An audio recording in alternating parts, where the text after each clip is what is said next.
The last of the summer light was bleeding out of the Kentucky sky when Eleanor Briggs turned her truck onto Route 9 and headed home. The road was the kind that existed in the memory of a place more than on any modern map, a two-lane stretch of cracked asphalt that wound through hollow and ridge, past old tobacco fields going to goldenrod, and fence lines held together by rust and habit. Eleanor had driven it 10,000 times in her life, and she knew every bend and dip the way she knew the bones in her own hands. She was 71 years old, and she carried those years the way the mountains carried their seasons without complaint, with a kind of settled weight that came from outlasting things. Her hair had gone silver in her mid-50s, and she had never thought to change it. Her face was lined from decades of Kentucky weather and hard work, and in the last 3 years, from the particular grief of losing a husband. But her eyes were blue and sharp, and they missed nothing. The truck was a 2004 Silverado dark green, with a dent in the passenger door, where a deer had wandered into the road on a rainy November morning in 2017. Walter had wanted to fix it. Eleanor had told him to leave it. The dent had stayed, and now Walter was gone, and the dent remained a small inheritance of the ordinary. She had been in Harlan that afternoon at the county clerk's office, looking into a property tax question that had been nagging at her for 2 weeks. The clerk, a young woman named Stephanie with a ponytail and chipped nail polish, had been apologetic, but not particularly helpful. Eleanor had taken the paper she needed and driven the 40 minutes back toward home, stopping once at the feed store for mineral blocks. For the two old horses she still kept more out of affection than any practical purpose. The back of the truck held the mineral blocks, a bag of dog food, and a flat of canning jar lids she had picked up at the hardware store. Simple things. The kind of errands that made up the texture of her days, now ordinary and necessary, and in their own way, stabilizing. She was not a woman who required constant company. She had grown up in a house where hard work was the primary language, and solitude was not loneliness, but simply space. After Walter died, the space had grown heavier, but she had not collapsed into it. She came around the long curve past the Owens farm, where the road dipped into a low stretch between two ridges, and she felt the truck shudder. It was a subtle thing at first, a tremor in the steering wheel, a slight loss of the engine's confidence. Eleanor eased off the accelerator, listening.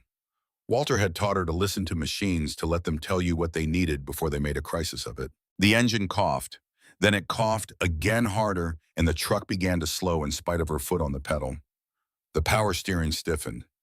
Eleanor guided the truck to the right shoulder and brought it to a stop on a patch of gravel beside a barbed wire fence. Beyond the fence was a hayfield cut short and pale from the August heat. The road in front of her was empty. The road behind her was empty. She put the truck in park and sat for a moment listening to the engine tick as it cooled. She turned the key. Nothing. Not even a stutter. She tried again. Silence. She let out a slow breath through her nose and reached for her phone on the seat beside her. The screen was dark.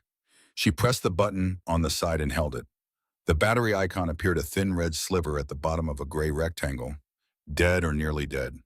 She had forgotten to charge it the night before, and she had not plugged it in the truck because the charger cable had frayed at the tip, and she had been meaning to replace it for 3 weeks. She looked down the road in both directions. The nearest house she knew of was the Owens place, a mile back the way she came, but the Owens family had sold and moved 2 summers ago, and she did not know who lived there now, or if anyone did. The nearest town with anything like a gas station was 6 miles east. She was 15 miles from home. Eleanor Briggs was not a woman given to panic.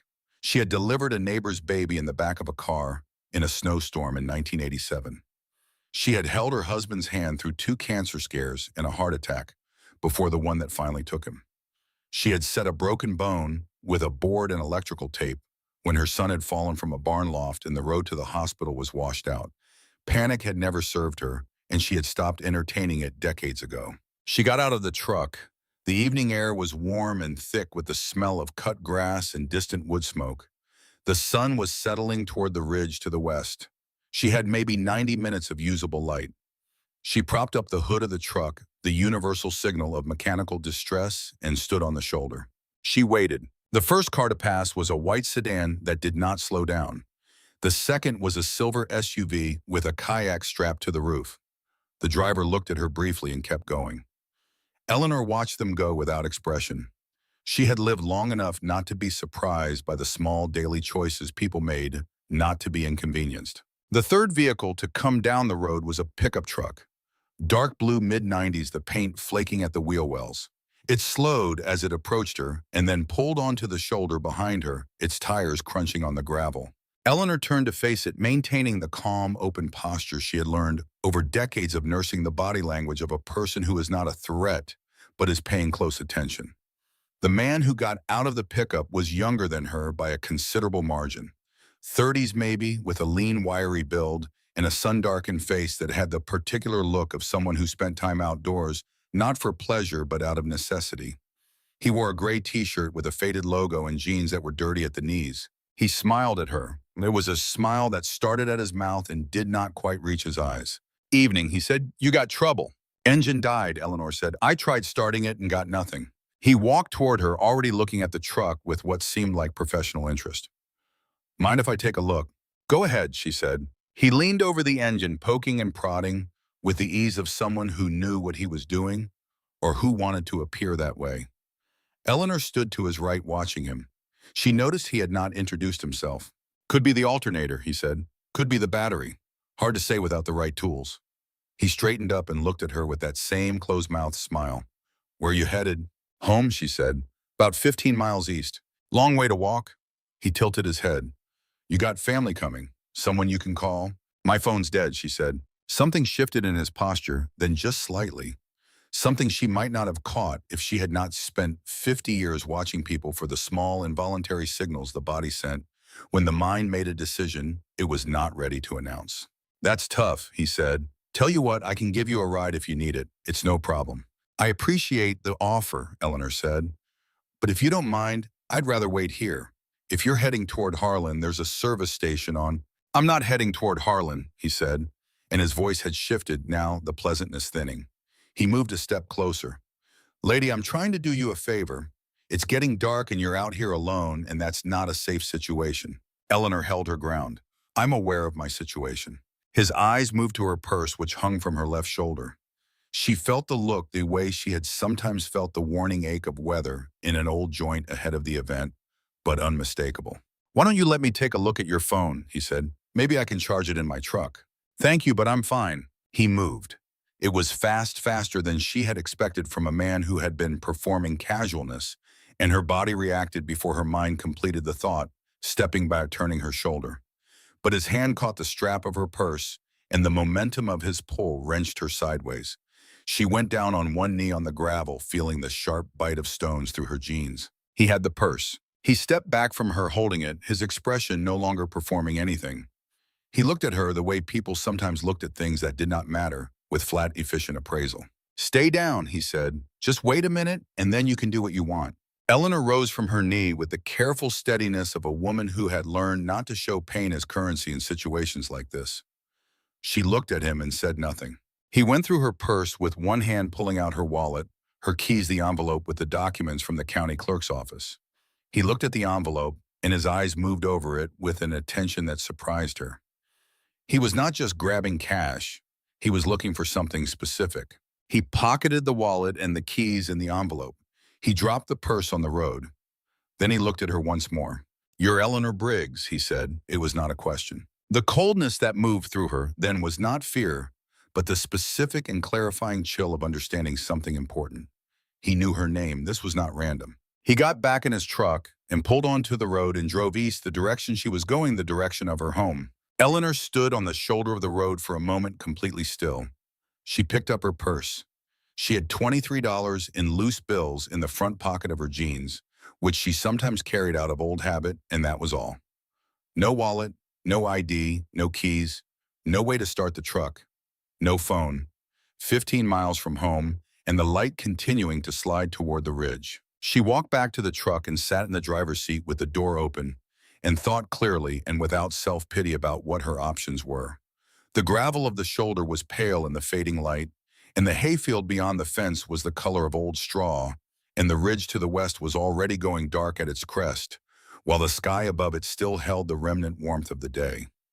Eleanor sat in the silence of a broken truck and did the inventory that she had always done in hard moments. What did she have? What did she not have? What could be done with what was available?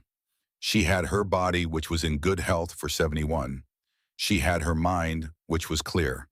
She had $23 and the clothes on her back and her shoes, which were walking shoes, not dress shoes, because she had learned in 50 years of practical living to wear shoes you could move in. She had maybe 75 minutes of usable light. She had the road. She had been nursing in emergency settings when she was younger, and she had seen panic kill people more certainly than their injuries. The mind had to stay organized. She would walk back toward the Owens farm and see if anyone was there. If not, she would continue on the road back toward Harlan and flag someone down. She was healthy. She could walk 6 miles if she had to. She had walked 6 miles in worse conditions. She was reaching to pull her door closed when she heard it. At first, it was a vibration more than a sound, something she felt in her teeth and in her sternum, before her ears fully registered it.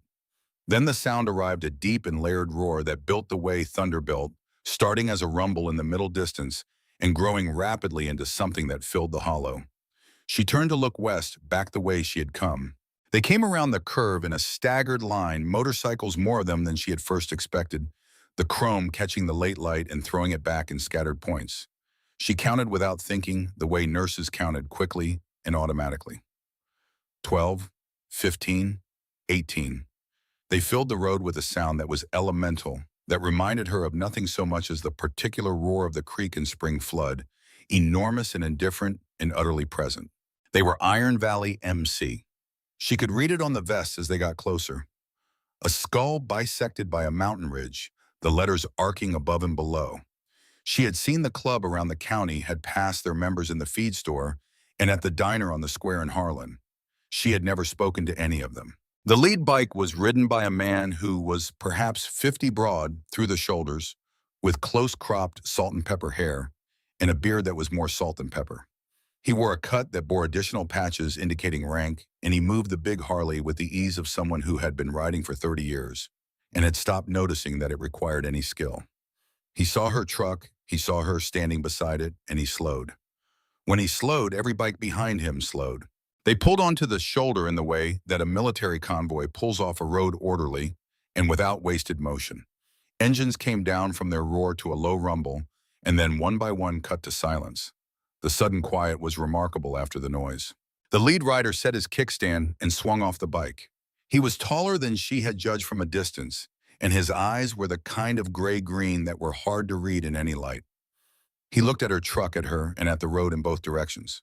"Ma'am," he said, "you doing okay?"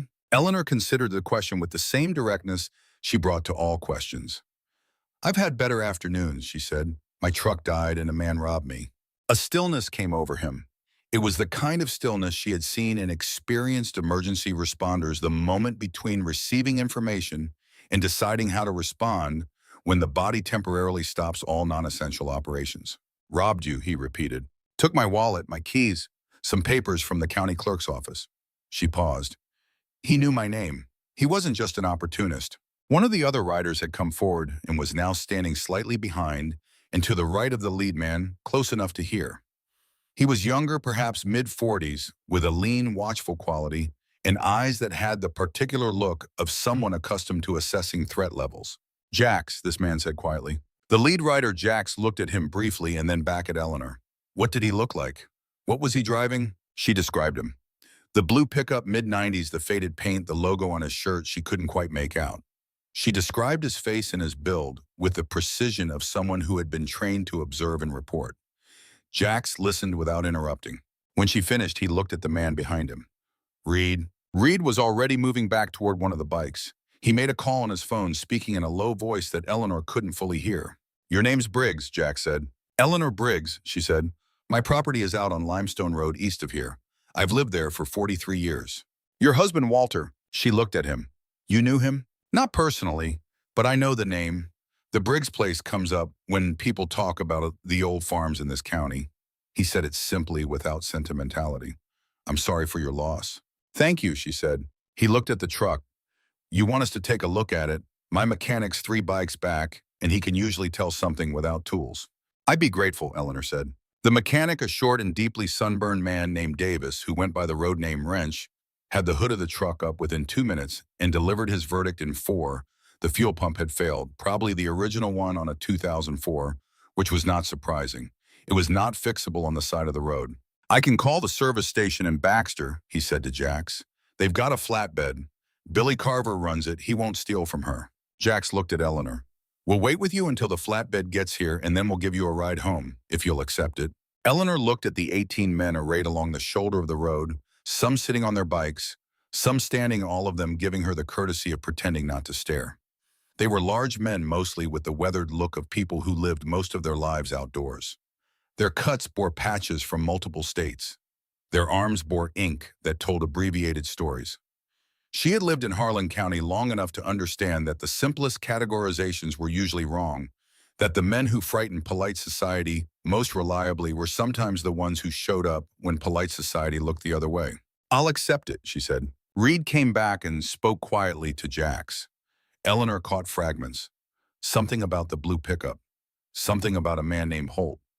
Jax's jaw tightened almost imperceptibly, and he nodded once. The flatbed from Baxter arrived in 40 minutes, driven by a heavy-set man with a gray ponytail who looked at the assembly of motorcycles with equanimity and greeted Jax by first name. He had Eleanor's truck loaded in 15 minutes and offered to run it directly to his shop for diagnosis first thing in the morning. Eleanor rode behind Jax on the Harley. She had not been on a motorcycle since 1978, when Walter had briefly owned one before she persuaded him to sell it, and she had forgotten the particular sensation of it, the way the road came up through the machine and into the body, the total exposure to the air and the world, and the rushing dark that was gathering now around them. She held the grab rail and watched the road. Jax knew where Limestone Road was without her directing him. They turned off Route 9 and followed the road east for 1.5 miles, and then turned into the gravel lane that led back through the old sugar maples to the farmhouse. The other 17 bikes followed their headlights, sweeping the trees. Eleanor's farmhouse was white, 2 stories with a wide porch and a barn visible behind it. There were lights on inside that she had left on timers, and the 2 horses came to the fence line of the pasture when they heard the motorcycles, curious and slightly alarmed. The dogs, a blue tick hound named Clara and a younger shepherd mix named Pete, came off the porch barking and then stopped and stood stiff-legged when they registered the number of people. Clara, Eleanor said, and the dog came to her, immediately pressed against her leg. She looked at the farmhouse, at the porch, at the barn, and she noticed something she had been too shaken on the ride to fully think about. The envelope. He had taken the envelope from the county clerk's office, the one that contained the property tax assessment she had been investigating, and also because she had consolidated her errands into one trip, a copy of the deed to the property and a letter from her husband's estate attorney that she had picked up at the clerk's office because they had been holding it for her. She mentioned this to Jax as they stood in the gravel in front of the barn. He was quiet for a moment. What was in the letter from the attorney? I hadn't read it yet, she said. I was going to read it at home tonight. Reed had come up beside them. His expression was careful in a way that told her he was managing what he knew. Mrs. Briggs, he said, do you know a man named Harlan Keller? She turned to look at him. He's an attorney in Harlan. He handled some of my husband's business dealings. I haven't spoken to him in 2 years. The man who robbed you, Reed said. His name is Gary Holt. Harlan Keller is his stepfather. Eleanor stood with that for a moment. The farm was quiet around them, the horses settling back from the fence, the dogs sitting now in the gravel. A whippoorwill had started up somewhere behind the barn. He knew my name, she said. Yes, Reed said. He looked at the papers I had before he took them. He was looking for something specific. Yes, Reed said again. We think so. Jax was looking at the house. Mrs. Briggs, I don't want to alarm you, but before we leave tonight, I'd like to walk around your property. Check the barn, the perimeter. Make sure nothing looks out of place. He looked at her. Something about this situation feels like it's more than a roadside robbery. Eleanor had been a nurse for 32 years, and she had learned that the body often understood things before the mind had organized them into words. She had been feeling something since the man on the road had said her name, a cold and specific unease that had nothing to do with being robbed and everything to do with the fact that she had been found targeted, recognized. All right, she said. What they found when Jax Reed and 2 other men named Garrett and Slade walked the property was not dramatic. No one lurking, no cut fence lines, no broken windows. But Jax found tire tracks in the soft ground on the north side of the barn that were fresh, not from her own vehicles, and Reed found a cigarette butt near the corner of the house that was not weathered, dropped recently within a day or two. Someone had been here. had walked this ground and looked at these buildings and then left, leaving behind nothing but the small, ordinary debris of waiting. Eleanor stood in the kitchen with Jax while the others walked the perimeter a second time. She had put the kettle on because it was what she did when the world required organizing, made tea, and thought clearly. Keller wants the farm, she said. It was not a question. We don't know that yet, Jax said. Harlan Keller has been an attorney in this county for 30 years, Eleanor said. He has more money than any attorney should have from the kind of practice he runs. Walter told me once years ago that he didn't think Keller had got all of it, honestly, but he couldn't point to anything specific. She looked at the kettle. 3 years ago, Walter was sick. He wasn't himself at the end. He was on medication that affected his mind. He signed things he shouldn't have signed. I didn't know all of it until after. Jax was watching her with the careful attention of someone who understood that what he was hearing mattered, and that the person speaking it was choosing each word deliberately. The letter from the attorney, she said. The one I hadn't read. I think it might have been about that. The kettle boiled. Eleanor poured the water and stood with her hands wrapped around the mug. I've been on my own for 3 years, she said. I've managed the property, the finances, everything on my own. I didn't need help, and I didn't ask for it. I am not in the habit of needing to be rescued. She looked at him directly. But I'm not a fool either. Whatever this is, it's not over. Jax held her gaze without flinching. No, he said, it's not. Outside, the other 16 men were still moving around the perimeter of the farm, their flashlight beams cutting through the darkness between the barn and the sugar maples, and Eleanor watched them through the kitchen window and felt something she had not expected to feel when she woke up that morning and could not quite name yet, something between the relief of not being alone and the complicated weight of realizing that the danger she had sensed but not been able to articulate for weeks had been real all along. She drank her tea and thought about Walter, about the last months of his life, about the things he had signed and the things he had told her and the things he had not. She thought about Harlan Keller, who had sat at their kitchen table once drinking coffee, asking questions about the property, with the smooth and patient interest of a man who already knew what he wanted and was in no hurry to collect it. She thought about the envelope and the deed and the letter she had not read.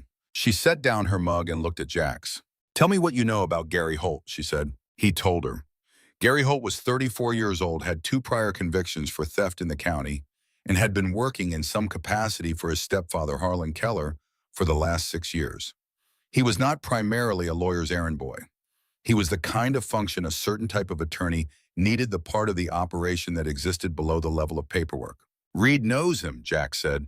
Reed used to do investigative work before he joined us. He's crossed paths with Holt before. In what connection? Eleanor asked. Another elderly landowner, Jax said. Woman named Pearson over in Bell County. She lost her property about 4 years ago. The sale looked legitimate on paper, but Reed always thought something was wrong with it. He could never prove it. Eleanor heard the thing that was being said beneath the words. She was not the first. She was not the only one. How many? She asked. We don't know, Jax said. Yet. She nodded slowly. I want to know, she said. Everything you find out, I want to know. Yes, ma'am, he said. Reed came back inside and reported that everything outside was as secure as they could make it for the night.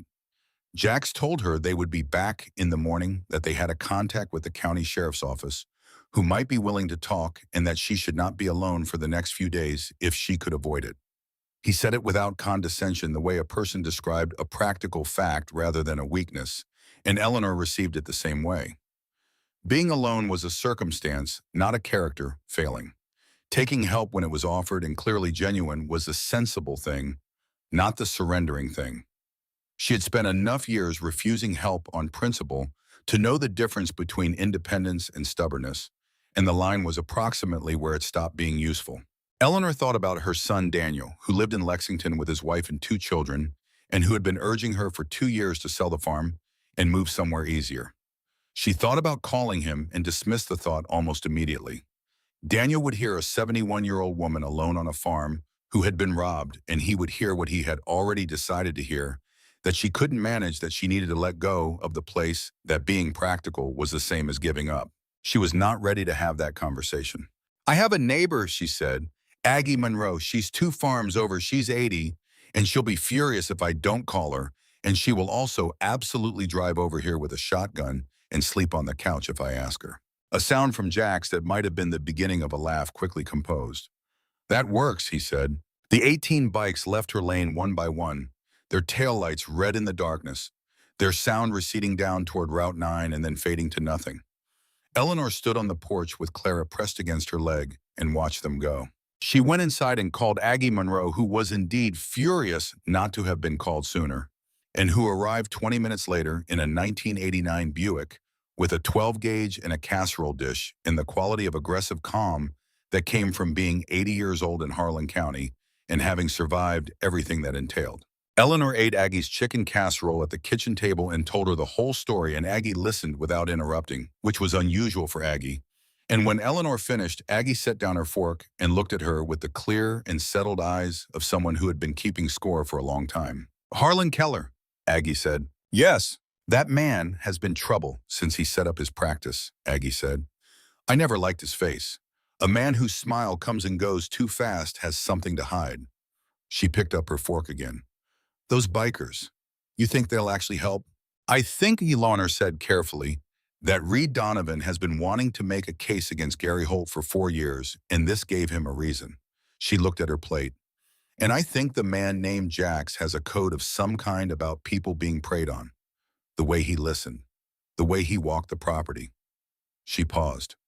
I've watched a lot of people over 50 years. That man is angry on my behalf, and he's not the kind who gets angry and then lets it go. Aggie considered this. Well, she said, better them angry on your side than not.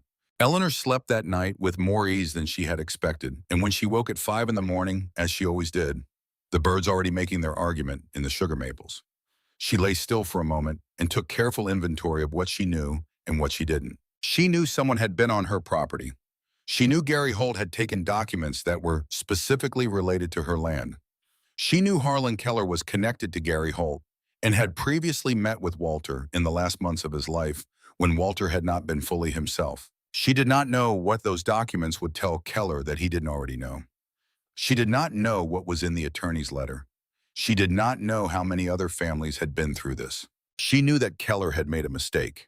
He had sent Gary Holt to intercept her on a road, and Holt had done it clumsily, and now there were 18 men from Iron Valley MC who knew about it, one of whom had spent years working as a private investigator and who already had a file on Holt.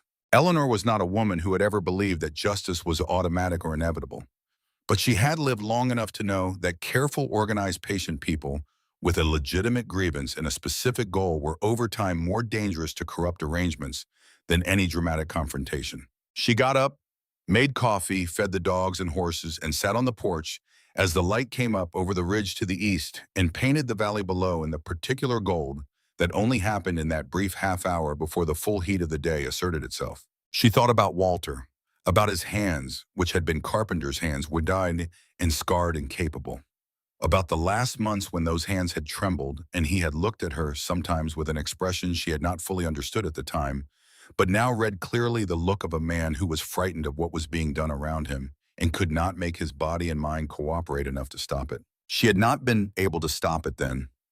She had not known what was happening. She knew now. The morning light spread across the porch boards, and Eleanor drank her coffee and watched a red-tailed hawk work the thermals above the upper pasture, and she thought that she had lived on this land for 43 years, and she intended to live on it until she died, and that no attorney in a suit with a practiced smile was going to change that. The determination was not hot or dramatic.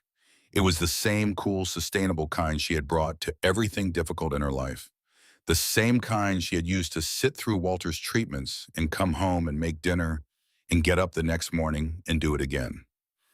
It did not require rage. It required endurance and clarity and the willingness to use every tool available. She was sitting with her second cup of coffee when her phone charging on the kitchen counter since the night before rang. It was an unknown number, local area code. Mrs. Brigg, said the voice on the other end. It was smooth middle register with the particular modulation of someone who had learned to perform confidence rather than feel it. This is Harlan Keller. Eleanor set down her coffee mug very carefully on the porch railing. Mr. Keller, she said, I'm calling because I think there may be some confusion about a matter relating to your husband's estate, he said. I'd like very much to sit down with you and clear a few things up, at your convenience, of course. What kind of confusion? Eleanor said. Well, he said, and she heard him arrange his words the way a man arranges furniture in a room before a showing, putting things where they could be most favorably seen. Your husband, Walter, God rest him, made some decisions in the last years of his life that I helped him navigate. One of those decisions involved a document that I think you may not have been aware of. I want to make sure you understand everything clearly so there are no misunderstandings going forward. I see, Eleanor said. I could come by today if that would work for you, or if you'd prefer you could come into the office. Eleanor looked out at the upper pasture at the hawk still working the thermals. Unbothered patient covering the same territory in large, slow circles. Not today, she said. I'll be in touch. She ended the call and sat with the phone in her lap. He was moving quickly. He had gotten the documents from Gary Holt last evening. He had spent the night deciding what to do with whatever they contained, and he was calling her before 8 in the morning. That was not the pace of a man with a comfortable position. That was the pace of a man who knew he was racing something. She did not know yet what he thought he had. She did not know what the document he was referring to said, but she knew that if Harlan Keller was calling her himself this early with that particular arrangement of words, then whatever Gary Holt had taken from her was significant. She called Jax. He answered on the second ring, and she could hear road noise behind him whine the bass note of an engine. He was already moving somewhere. He called me this morning, she said. Keller, he wants to meet. He's talking about a document Walter signed. A pause, then, Reed got something last night. Can you meet us in Harlan at 10? Yes, she said. She went inside and told Aggie, who had slept on the couch and was now drinking coffee in the kitchen, with Clara's head on her knee. Aggie looked at her with the eyes of a woman who had survived 8 decades by reading situations clearly. You're not afraid, Aggie said. It was not quite an observation and not quite a question. I am, Eleanor said. I'm just not afraid enough to be stupid about it. She showered and dressed and ate 2 eggs from her own chickens. She drove Aggie's Buick since her truck was in Baxter, and she drove the 40 minutes to Harlan in the particular morning light that turned the road through the hollow into something that looked for brief moments like it existed outside of time. She did not know yet the full shape of what was coming. She did not know about the 4 families before her, or the documents that Reed had spent half the night cross-referencing in his methodical and thorough way. She did not know that the letter she had never read, the one Gary Holt had taken from her, contained a notice from Walter's estate attorney that a deed transfer document had been filed without her knowledge, or that the signature on that document, while it resembled Walter's handwriting, contained the subtle mechanical regularities of a forged signature reproduced from a temple. Bob. She did not know any of this yet, but she drove toward Harlan with her hands steady on the wheel and her mind clear, and whatever was waiting for her there, she intended to meet it standing up. The road into Harlan followed Clover Fork for the last several miles, the creek running alongside low and clear in the August dry. Eleanor had driven this road so many times that she could have driven it with her eyes closed and known where she was by the feel of the curves and the smell of the water. She had driven it in labor with Daniel Walter white-knuckled in the passenger seat. She had driven it with her own mother in the back, taking her to the hospital for the last time. She had driven it 2 months after Walter died, signing papers, handling logistics, doing the next necessary thing the way she had always done. The town came up around her gradually the way small towns do: a gas station, a dollar store, a Baptist church with a marquee announcing the week's sermon topic, and then the stoplight at the main intersection and the brick storefronts that had been there in various states of occupation for 100 years. She found a parking spot on the main street and sat in Aggie's Buick for a moment, not from indecision, but from the habit of composing herself before walking into difficult situations. She had done this outside hospital rooms and courtrooms, in the offices of people who had something she needed. It was not hesitation, it was calibration. The diner where Jax had suggested they meet was called Mildred's, and it had been on the same corner since 1962. She went in and found them at a corner booth, Jax and Reed, and a third man she had not met, a compact, weathered man named Garrett, who had the quiet, watchful quality of someone who gathered information without appearing to. They stood when she came in not from performance, but from what seemed to be genuine reflex, and she appreciated it without remarking on it. She sat across from Reed, who had a manila folder on the table in front of him that he kept his hand flat on, not open yet. He called this morning, she said, before 8. Reed nodded. That's faster than I expected, but not faster than makes sense if he knows we're involved. Does he know? He might. We're not exactly invisible in this county. He looked at the folder. I want to tell you what I found last night, and I want you to understand that some of this is going to be hard to hear. It involves your husband. Tell me, Eleanor said. Reed opened the folder. He had printed out property records, deed transfer documents, court filings. He was organized in the way that people who have done investigative work for years become organized not from tidiness, but from the understanding that chaos in documentation was how bad actors hid their trails. He told her about Margaret Pearson in Bell County, 73 years old when she lost her property in 2017, 2 years after her husband died. The deed transfer had been signed with her husband's name notarized by a notary who had since retired and moved out of state. Margaret had contested it, but she didn't have the money for a protracted legal battle, and the document looked legitimate on its face. He told her about Robert and Shirley Holden in Leslie County, who had lost a timber lot that had been in the family since 1954. Robert had been diagnosed with early-stage dementia in the last year of his life. The transfer document bore his signature. He told her about this Weston farm in Knox County, 62 acres that had sold for a quarter of assessed value transaction handled by Keller's firm. He told her about the Dalton family in Letcher County, who were still fighting a deed dispute 3 years and running out of money, running out of options. Eleanor sat and listened. She had trained herself to receive difficult information without showing what it cost her, because in emergency nursing, the information was always difficult, and the person receiving it needed to see competence and steadiness, not the receiver's own grief or anger. She had gotten very good at it. When Reed finished, she looked at the documents spread on the table. He found families who had recently lost someone, she said. The surviving spouse, usually elderly, living alone. People who might not know the full scope of what their partner had handled legally. People who would have difficulty mounting a sustained legal challenge. Yes, Reed said. And Walter fit that profile, she said. Mrs. Briggs? He did. She said not harshly, but with the clarity she always used when she was naming difficult things. Walter was ill for 2 years before he died. There were periods where he was not himself. He was trusting he always was, and in his illness, that trust became something more vulnerable. She looked at Reed steadily. What Keller found was a man who would sign what he was told to sign and not remember it a week later, with a wife who was busy keeping him alive and not watching what was happening to the paperwork. The 3 men across from her were quiet. What does the document say, she asked. The one Walter supposedly signed. What does it transfer? We don't have it yet, Reed said. But given the pattern from the other families, it will likely be a deed transfer for all or part of the Limestone Road property. Signed by Walter, notarized, recorded at the county clerk's office. It will look legitimate. But it won't be, Eleanor said. We believe it will be a forgery using Walter's signature as a template, or it will be a document Walter signed without understanding what it was. Eleanor thought of Walter's hands in the last months, how they had moved slowly and without the sureness she had known for 40 years. How he had sometimes looked at papers she gave him with a kind of helpless confusion that he tried to hide because being a man who couldn't manage paperwork was humiliating to him in a way that pain and illness were not. She felt briefly a grief so sharp it was nearly physical, and then she folded it away where it belonged and looked at Jax. What do we do, she said.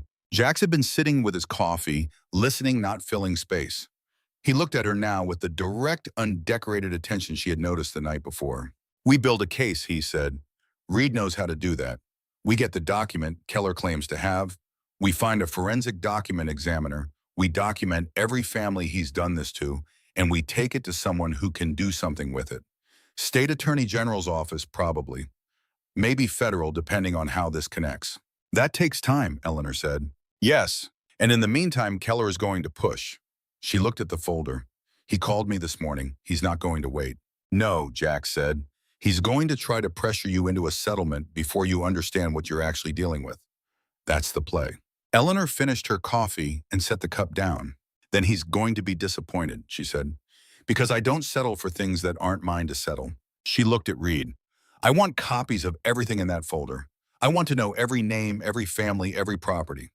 If this man has been doing this for years in this county, then there are people he's done it to who don't know they have an ally, and I intend to change that. Reed looked at her with an expression that was not quite surprise and not quite admiration, but some combination of the two that he quickly organized back into professional neutrality. Yes, ma'am, he said. Outside on the street, the morning had gotten properly underway. A woman walked a dog. A truck made a delivery to the hardware store. A group of men stood talking outside the barber shop.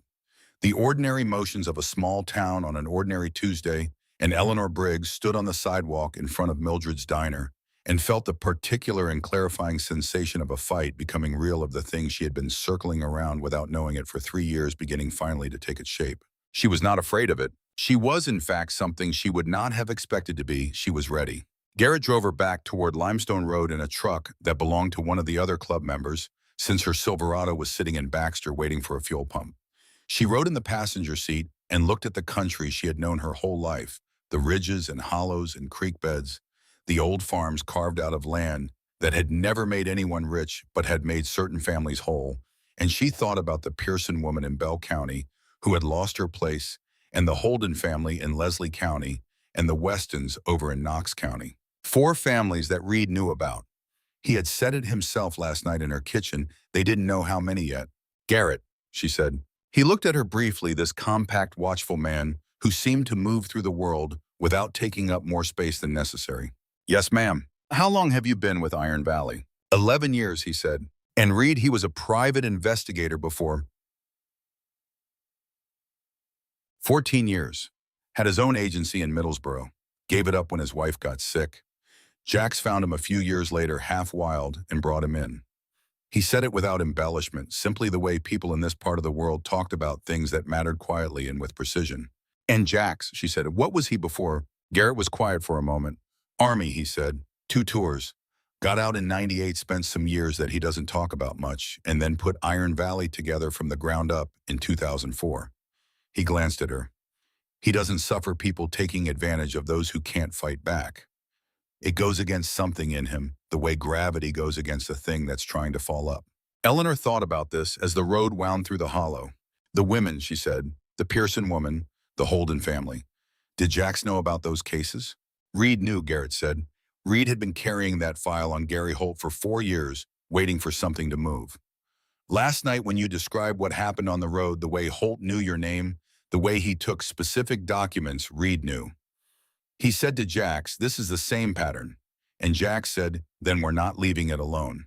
Eleanor looked out the window at a stand of old oaks on the hillside, their canopies still dense and green, in the August heat, built over decades into the rounded shapes of trees that had been given time.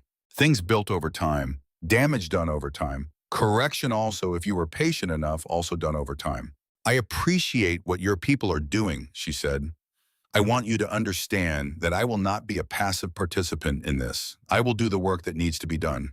I will make the calls, attend the meetings, gather whatever needs to be gathered. I don't intend to be rescued. I intend to be involved." Garrett allowed himself a slight smile. "Jax figured that," he said. "He said you reminded him of his grandmother. He meant it as the highest possible compliment." Eleanor accepted this. They turned onto Limestone Road and she watched the familiar landmarks come past the old fence corner with the catalpa tree, the pull-off where she and Walter used to park in the first years, and look at the creek below the long curve before the sugar maples and the white farmhouse visible through the trees. She was home.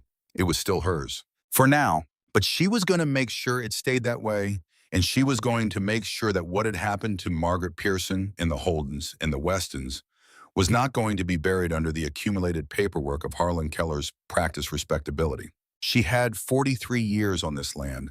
She had the patience of the land itself, the long and deliberate patience of things that outlast the things that try to diminish them. She was going to need every bit of it. Harlan Keller's office was on the second floor of a brick building on Main Street that had once been a dry goods store and still carried in the bones of its architecture the proportions of a place meant to hold inventory rather than ideas. He had decorated it to announce success in the way that certain professionals did, with framed diplomas and civic awards, and the kind of furniture that communicated permanence rather than comfort.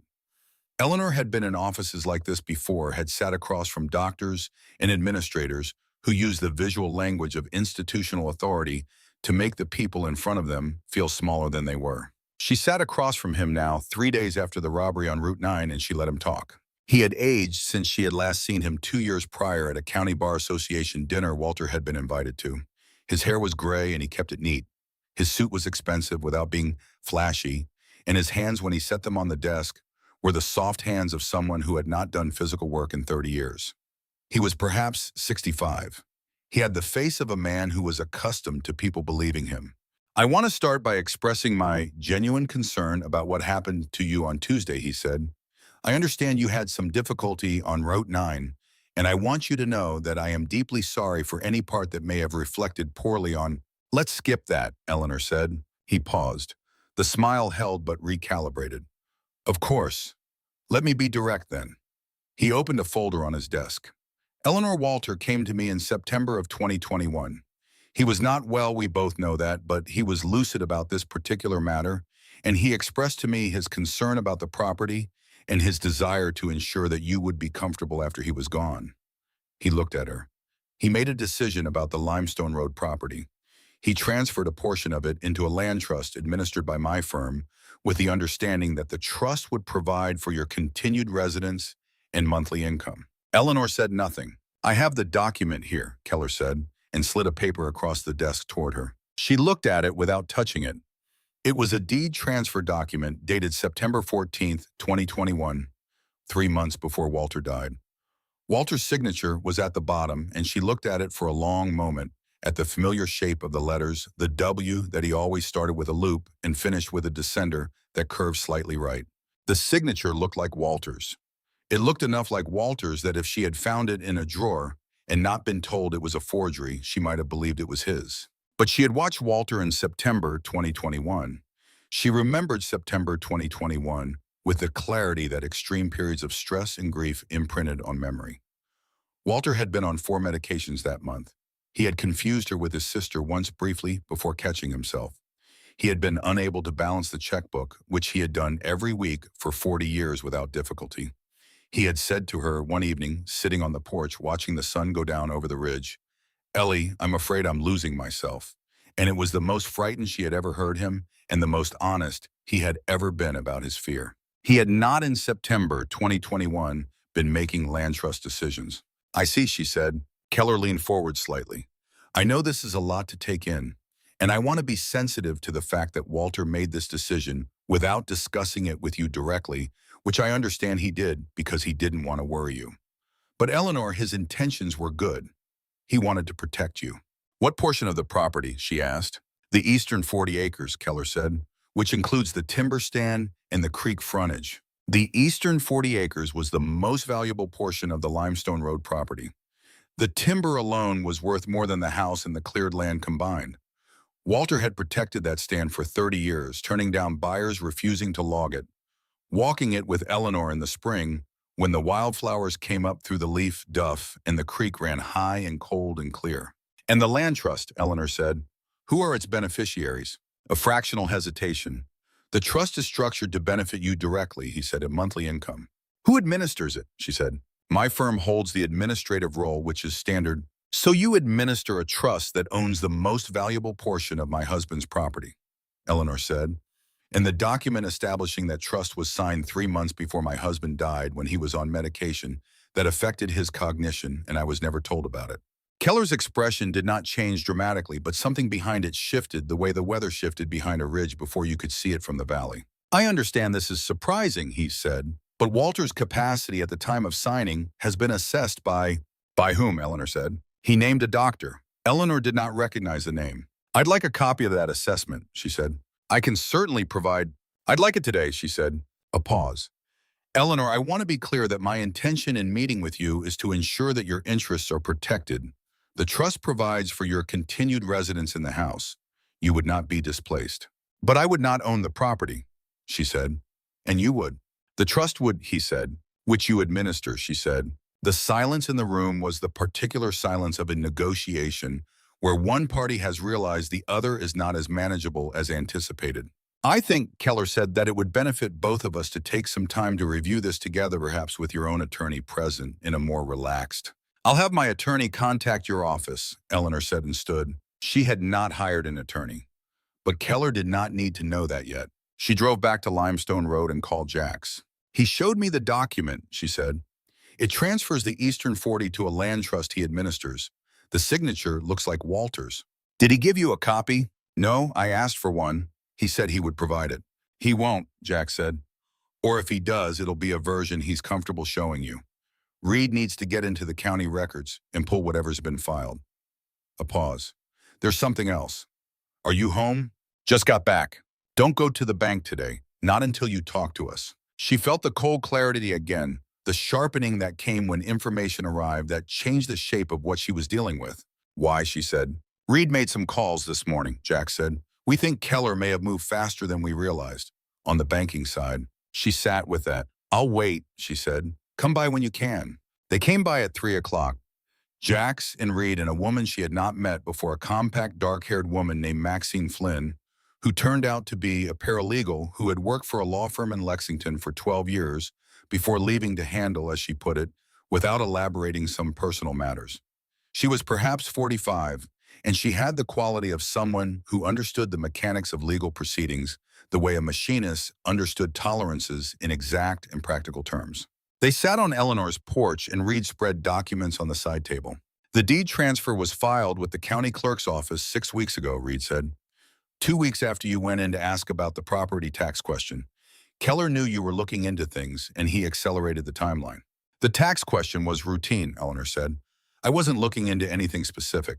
He didn't know that, Maxine said. To him, an elderly widow showing up at the clerk's office asking about her property is a threat. He moved to get the deed recorded before you could do anything about it. Eleanor thought about the clerk, the young woman with the ponytail and the chipped nail polish, who had been apologetic but not particularly helpful. Had that been incompetence, or had someone suggested to her that Mrs. Briggs's inquiry not be expedited? She asked the question. Reed and Maxine exchanged a look. We don't know yet, Reed said. It's worth looking at. The banking, Eleanor said. Tell me about the banking. Reed pulled a sheet from the folder. A power of attorney document was filed with First National Bank of Harlan last week. It names Keller's firm as having authority over the accounts associated with the Limestone Road property. Agricultural operating account, property maintenance reserve, the small trust account Walter set up for your medical expenses.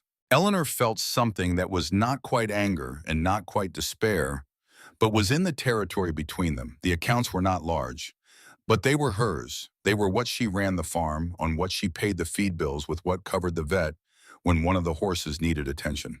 Is the power of attorney legitimate? She asked. The signature on it, Maxine said carefully, is Walter's. Or appears to be. Another one, Eleanor said. Yes, Maxine said, the same pattern, signed in October 2021, 2 months before he died. This one was not filed with the bank at the time. It was held, then filed last week. The deliberateness of it was what was most nauseating. The document sitting in Keller's office for years waiting. Walter dying not knowing or knowing and being unable to do anything about it. The timing of the filing precisely calibrated for maximum damage. The deed transfer filed 6 weeks ago. When Eleanor started asking questions, the banking documents filed when she came to meet with Keller. He was not just taking her property. He was making sure she had no ability to fight back. I need an attorney, Eleanor said. A real one, not someone from Harlan County. I know someone in Lexington, Maxine said. She handles elder law and property disputes. She owes me a favor and she's good. She looked at Eleanor steadily.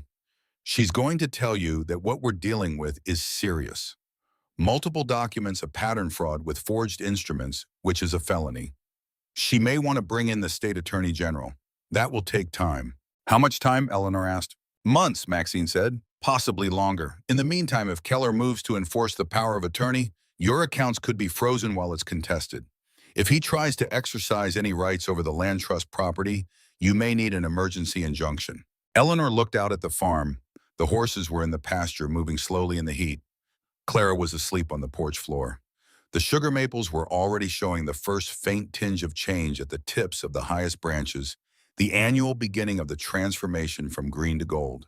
Months, she said. Yes, Maxine said. I'm sorry.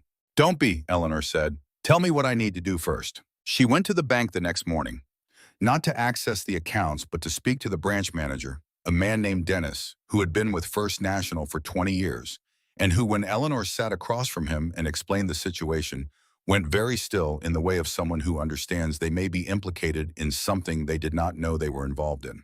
The power of attorney had been presented to a junior loan officer 2 weeks prior. Dennis had not seen it himself. When he pulled it up and looked at it, he looked at Eleanor and then at the document for a long moment. Mrs. Briggs, he said carefully, I am not able to discuss account details without going through proper channels. But I can tell you that if you believe this document was obtained fraudulently, you should file a police report and then contact our legal department directly. The accounts, Eleanor said. Have any transactions been made under this authority? He looked at his screen. His expression told her the answer before he spoke. I'm not able to. Dennis, she said, and she used the tone she had used for 30 years in emergency rooms when she needed people to stop reciting protocols and engage with reality. I have lived in this county my whole life. My husband banked here for 40 years. Whatever is happening, I need to know what I'm dealing with. He looked at her for a moment. Then he looked at his screen again. I would encourage you, he said very precisely, to contact an attorney today, and I would suggest that time is a factor. She drove directly to the attorney. Maxine had set up a meeting, and the attorney came from Lexington that same afternoon and met Eleanor at Maxine's kitchen table in Harlan. Her name was Catherine Cross. She was perhaps 50, with reading glasses she kept on the end of her nose and a legal pad she wrote on in a cramped, rapid hand that somehow managed to be legible. Catherine Cross listened for 2 hours. She asked questions with the precision of someone who was already organizing what she heard into the architecture of a legal case. She asked about every document Eleanor had seen. She asked about Walter's medical records from the final year of his life, which Eleanor would need to obtain. She asked about the relationship between Keller and the notary who had certified the signatures, and Reed, who had joined them at the table, had the notary's name and license number ready. The notary, Catherine said, retired and moved to Florida. That's a common thread in these cases. The person who certified the signature is conveniently out of state and out of practice. Same as the Pearson case, Reed said. Same notary? Catherine asked sharply. Reed checked his notes. Yes. Catherine wrote something on her legal pad. That's significant, she said. That's not coincidence, that's a methodology. She looked at Eleanor. I want to be very honest with you about what we're dealing with. Keller is a sophisticated operator who has been doing this for years, possibly decades. He uses legitimate-seeming legal instruments to create a paper trail that gives him authority over property and assets. By the time the victim understands what's happened, the documents are filed, the assets are encumbered, and challenging them requires money and time and legal expertise that most elderly landowners in rural Kentucky don't have access to. He found people who had lost a spouse, Eleanor said, who were alone, who might not know the full scope of their legal situation. Yes, Catherine said. He found them, and he waited, and then he moved when he thought they were vulnerable. Yes. Eleanor looked at the legal pad at the cramped, rapid writing that was building towards something. What he didn't account for, Eleanor said, is finding one who was paying attention. Catherine Cross looked at her. Then she looked at Maxine, and then at Reed, and then back at Eleanor. No, she said quietly. He didn't. Outside the window of Maxine's kitchen, the evening was coming down over Harlan County, the ridge going dark, the first stars coming through. Eleanor Briggs sat at that kitchen table and understood with a clarity that felt almost physical that what was happening to her was wrong in the deep and specific way that things were wrong when they targeted the vulnerable deliberately, when the legal form of a thing was used to accomplish the moral opposite of what law was supposed to do. She had spent 32 years as a nurse watching people at their worst moments, had stood between patients and the machinery of systems that threatened to reduce them to cases and codes and procedures. She had always believed in a quiet and unsentimental way that individual people could hold the line against the machinery when they needed to, that one person who knew what they were doing and refused to be moved could change what happened to the person beside them. She was one such person. She had always known it, had never needed to announce it. She was going to need every bit of it now. Where do we start? She said to Catherine Cross. Catherine turned to a fresh page on the legal pad. We start, she said, by making sure you still have a farm to go home to while we build this. She explained the emergency injunction, what it would require, what it would cost in time and energy, and yes, money. She explained the route to the Attorney General's office, what evidence would be needed, how the parallel cases would support each other. She explained that this was a marathon and not a sprint, and that Keller knew it was and was betting that Eleanor would find it too expensive, too complex, too depleting of the reserves that a 71-year-old woman living alone on a farm had available. Eleanor listened to all of it. He's wrong about that, she said when Catherine finished. Yes, Catherine said. I believe he is. And then for the first time since the evening on Route 9 when she had knelt on gravel and watched a man walk away with her documents, Eleanor felt something loosen in her chest.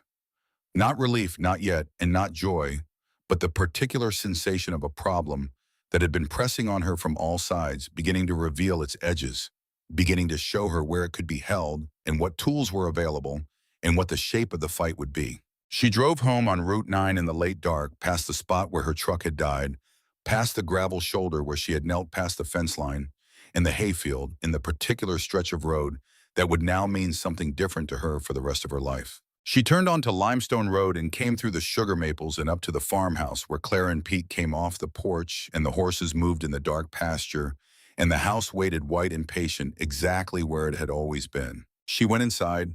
She made chamomile tea. She sat at the kitchen table where she and Walter had sat for 40 years, where she had read him the newspaper on Sunday mornings, and they had played cards on winter evenings, and she had held his hand in the last weeks when words had become difficult. She drank her tea and thought about the fight that was coming, and she was not afraid of it, and she did not feel alone. The emergency injunction hearing was scheduled for 2 weeks out, which was faster than Eleanor had expected and slower than she needed. In those 2 weeks, the full scope of what Harlan Keller had been doing in Harlan County began to emerge the way things emerge from fog, not all at once, but piece by piece, each piece clarifying the shape of what had been hidden. Reed drove to Bell County and met with Margaret Pearson, who was now 79 and living in a single room at her daughter's house in Pineville, having lost her farm in 2017. Margaret was a small, bird-boned woman with alert, resentful eyes that had been waiting for years for someone to say the word fraud out loud. She said it herself before Reed could within 2 minutes of him sitting down at her daughter's kitchen table. "I always knew," she said. "I never had the proof, and I never had the money, and I never had anyone who would listen to me, but I always knew." Reed recorded the meeting with her permission and brought the recording back to Eleanor. Eleanor listened to it twice in the kitchen with Aggie Monroe sitting across the table knitting and not commenting until Eleanor set down the phone. "She sounds like someone who's been carrying something too heavy for too long," Aggie said. "Yes," Eleanor said, "she does." She called Margaret Pearson herself the next day. The conversation lasted an hour and a half. At the end of it, Margaret Pearson said very quietly, "If you can get him, you call me. Whatever I need to do, whatever I need to say or sign or testify to, you call me." "I will," Eleanor said. Maxine was working the network she had built during 12 years in Lexington, making calls to people in attorneys' offices, in county clerks' offices, and the State Department of Revenue, asking careful questions, building the picture from official sources and cross-referencing it against what Reed had gathered in the field. The picture that was building was larger than Eleanor had first understood. In 23 years of practice in Harlan County, Harlan Keller had been involved in at least 19 property transactions that had the same basic structure. Elderly landowner, recently widowed or otherwise isolated property, transferred to a trust, or LLC, administered by Keller's firm transaction, recorded with a signature that was legitimate in appearance, but whose legitimacy was in at least 7 cases genuinely suspect. The methodology was patient and deliberate. Keller did not rush. He cultivated relationships over years, sometimes decades, becoming a trusted name in legal circles, offering his services at what seemed like reasonable rates to people who did not have the sophistication to know what they were agreeing to. He identified candidates through obituaries, through county records showing recent estate filings, through the quiet network of people who knew which families had land and which families were navigating the particular vulnerability of recent bereavement. He was not a man who left things to chance. Every transaction was prepared, every document was backstopped by a notary who asked no questions, and a filing process that moved through the county clerk's office with the unremarkable efficiency of 1,000 other legal routine matters each year. What made it evil was not its complexity. What made it evil was its patience and its deliberateness and the specific targeting of people who were already in pain. Of those 7 cases, 3 had been contested by surviving family members. 2 of those contests had been dropped when the family ran out of money. 1 was still technically pending in circuit court and had been for 4 years. 11 other families, Reed said, who either didn't know they had been defrauded or who knew and couldn't do anything about it. They were sitting on Eleanor's porch on a Thursday evening, Jackson, Reed, and Maxine and Garrett, the rest of the club, visible down the lane, where several of them had been working on a section of fence line that had needed attention. Eleanor had not asked them to fix the fence. They had seen it needed fixing and fixed it. She had stopped being surprised by this kind of thing and started being grateful for it in a quiet, practical way. 11 families, she said. Do we know who they are? We're working on it, Reed said. Some of them have moved. One family, the husband died last year and the widow may not know the property situation at all. We're trying to reach her. What's her name? Reed checked his notes. Willa Vaughn, she's 68. Her husband Carl owns 60 acres in the north end of the county. Keller recorded a deed transfer 2 years ago, but no one appears to have told Willa. Eleanor thought about this. 68 years old, living on land she thought was hers, not knowing that on paper it had already been taken. We need to talk to her, Eleanor said. Yes, Reed said. I'm working on that. Jax was watching the fence line where Davis and 2 others were finishing the last section. In the early evening light, the farm had the particular golden quality that Kentucky farms had in August. Everything a little saturated, a little more vivid than it would be in an hour when the light flattened. There's something else you should know, Jax said and looked at Eleanor. His voice had the quality of someone who had organized themselves to deliver difficult information carefully. Tell me, she said. Your son called me, he said. Eleanor went still. He found out we've been here. I don't know who told him, someone in town probably. He called Reed's number, which he'd gotten from, I don't know, the phone records maybe. He wanted to know what we were doing on your property. What did Reed tell him? That we'd been asked to help and that there was a situation with some property documents that needed attention. And Daniel said, Jax looked at her steadily. He said he was coming home and that he thought we should let him handle things. He said he was worried that his mother was being, I think the word he used was manipulated. Eleanor sat with that. Daniel was 50 years old and a good man. In the basic ways that counted, he was honest. He worked hard. He loved his children. He had also spent 30 years away from Harlan County and had formed at some distance a picture of his mother as someone who needed more management than she actually required. It was a picture built from love and concern and the particular anxiety of children who watched their parents grow old and couldn't bear the helplessness of it. He did not believe in some fundamental part of himself that his mother was fully competent to manage the situation she was in. He had been trying to get her to sell the farm for 2 years. He would hear the word manipulation and hear something different than what was happening. He's not wrong to be protective, Eleanor said. No, Jax said, he's not. But he's wrong about what he's protecting me from. Yes, Jax said, he is. When is he coming? He said the weekend. Eleanor nodded. 2 days. I'll deal with that when it comes, she said. In the meantime, we need to focus on the injunction. The injunction hearing was at the Harlan County Courthouse, in a courtroom that smelled of old wood, in the particular institutional cleanliness of a building that had been cleaned the same way for 50 years. Eleanor sat with Catherine Cross at the plaintiff's table and looked across at Harlan Keller, who sat with his own attorney, a tall and deliberate man named Marcus Boone, who had driven down from Lexington for the occasion. Keller looked at Eleanor once when he came in a brief and assessing look that contained, she thought, something like surprise. He had expected, she suspected, to find a woman who was overwhelmed and perhaps tearful, and certainly not accompanied by an attorney of Catherine Cross's competence. He had not expected any of this to be contested at this level. The hearing lasted 3 hours. Catherine argued for the injunction on the grounds that the deed transfer and banking authority documents were of disputed authenticity, that the property was the primary residence of the petitioner, and that execution of the documents before the matter could be properly adjudicated would cause irreversible harm. Marcus Boone argued that the documents were legitimate, that Walter Briggs had been competent at the time of signing, and that a delay in execution would harm the trust beneficiaries. The judge was a woman named Patricia Holden, 50-some years old, with a measured, unhurried manner that gave nothing away.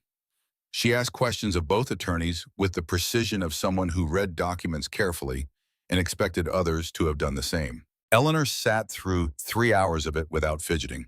She had sat through longer, harder things. At the end, Judge Holden did not rule immediately. She said she would have a decision within 10 days. She looked at both parties and said with a tone that carried precisely as much as it carried, and no more, the court takes seriously any allegation concerning the authenticity of documents bearing the signature of a deceased individual. That was all. Walking out of the courthouse, Catherine Cross, who was not a woman who expressed optimism, prematurely said to Eleanor quietly, "That was better than it could have been." Outside the courthouse steps, Eleanor stopped. Across the street, along the block that faced the courthouse, she saw something she had not expected. There were motorcycles parked in a row along the block, perhaps a dozen of them, their chrome catching the afternoon sun. Iron Valley cuts visible. The men sitting on benches or standing in small groups talking, not looking at the courthouse in any obvious way. Just there. Jax was leaning against a building at the far end of the block, a coffee cup in his hand, apparently reading something on his phone. Eleanor looked at them for a long moment. Catherine Cross, following her gaze, said nothing. Eleanor said nothing either. She walked to her car, and as she passed within earshot of one of the men she didn't recognize, she heard him say to the man beside him, in a voice that was not directed at her and not meant for her, and arrived simply because she was close enough. She held up fine in there. You could see it. She drove home on Route 9. The road was the same road it always was, the same cracked asphalt, and the same ridge-framed sky, and the same creek running along beside it. But she drove it differently than she had driven it 2 weeks ago before the fuel pump failed, and Gary Holt stopped his truck and took her documents and said her name with the flat assurance of someone who had done this before and expected it to go the way it had always gone. He had said her name as if she were already defined by what he was about to take from her. She was going to make sure that he had badly misjudged what she was. Her son's rental car was in the lane when she got home. Daniel was on the porch sitting in the same chair Walter had always sat in, and he stood when she drove up, and she could see the anxiety in him, even from the lane, the set of his shoulders, the way he held himself. She got out of the car and walked up to the porch, and he came down the steps and hugged her.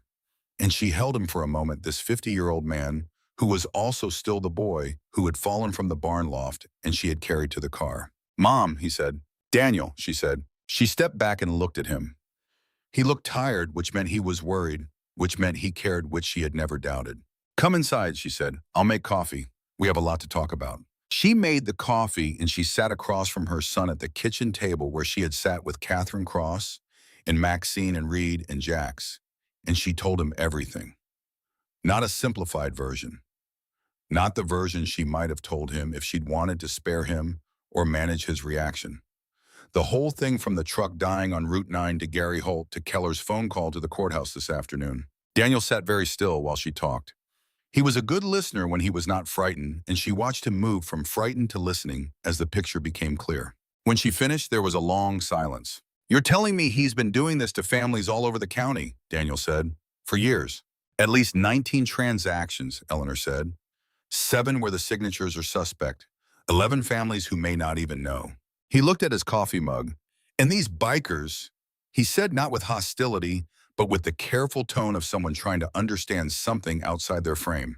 "These men," Eleanor said, "noticed something wrong and showed up and have been doing everything in their power to help fix it. Reed Donovan has been working 7 days a week on research that no one has asked him to do and no one is paying him for. Maxine Flynn has called in favors she spent 12 years in Lexington building.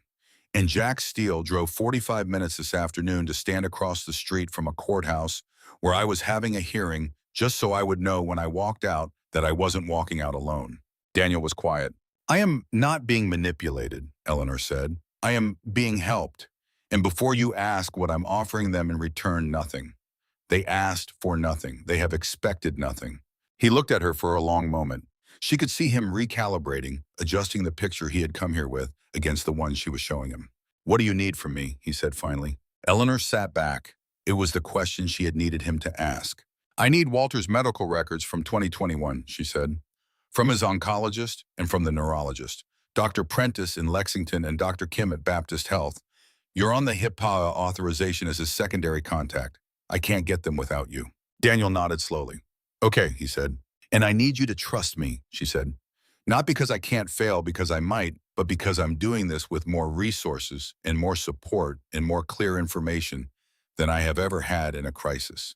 And I know what I'm doing." He looked at her for a long time, this son of hers who had been trying for 2 years to carry her carefully through a situation he did not fully understand. "Okay," he said again, and this time it meant something different. It meant he was choosing to let her be who she was. Outside, the evening was falling over Limestone Road, the sugar maples going dark at their tips, the horses settling in the pasture, the creek running in its patient and indifferent way at the bottom of the hollow. The farm held the day's heat and then let it go as it did every evening, the way Eleanor had been watching it do for 43 years. She was still here. They had not taken her yet, and she intended to make sure they didn't. Daniel stayed 3 days. In those 3 days, he obtained Walter's medical records with a speed and efficiency that Eleanor would not have been able to match alone. He drove to Lexington himself and sat in the medical records offices of 2 hospitals and waited because he understood now that time mattered and that waiting for mail was not the same as being there. What the records showed when Catherine Cross reviewed them was exactly what Eleanor had known in her body and her memory but had not been able to document in September 2021. Walter Briggs had been on a combination of medications that included 2 that were specifically noted to cause impaired cognitive function and reduced capacity for complex decision-making.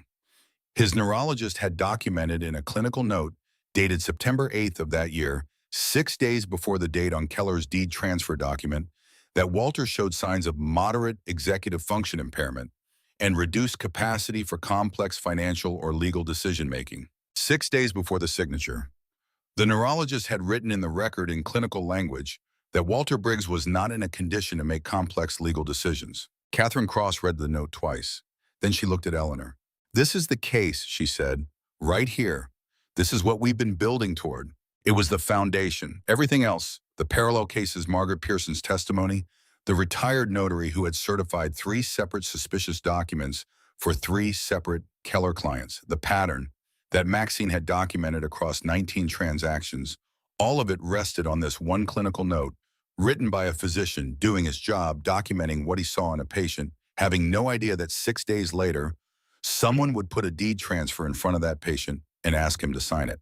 Eleanor held the copy of the note. It was 7 lines. The language was technical and spare, and it said, in the way that medical documentation said things without drama or advocacy, simply by recording what was observed, Walter Briggs could not legally consent to what Harlan Keller had asked him to sign. She thought about Walter in that month, trying to hide the trembling, trying to remember the names of their neighbors, trying to balance the checkbook and failing and putting it away, trying so hard to remain himself in the face of what was dismantling him. He had been a man of great dignity and great competence for 50 years, a man who could build a fence or repair an engine or read a land survey, and she had never in 40 years heard him say he didn't know something he thought he should know. The illness had taken that from him before it took everything else, and she had watched it happen and done what she could, and it had not been enough to stop it, only to slow it and to make certain he was not alone in it.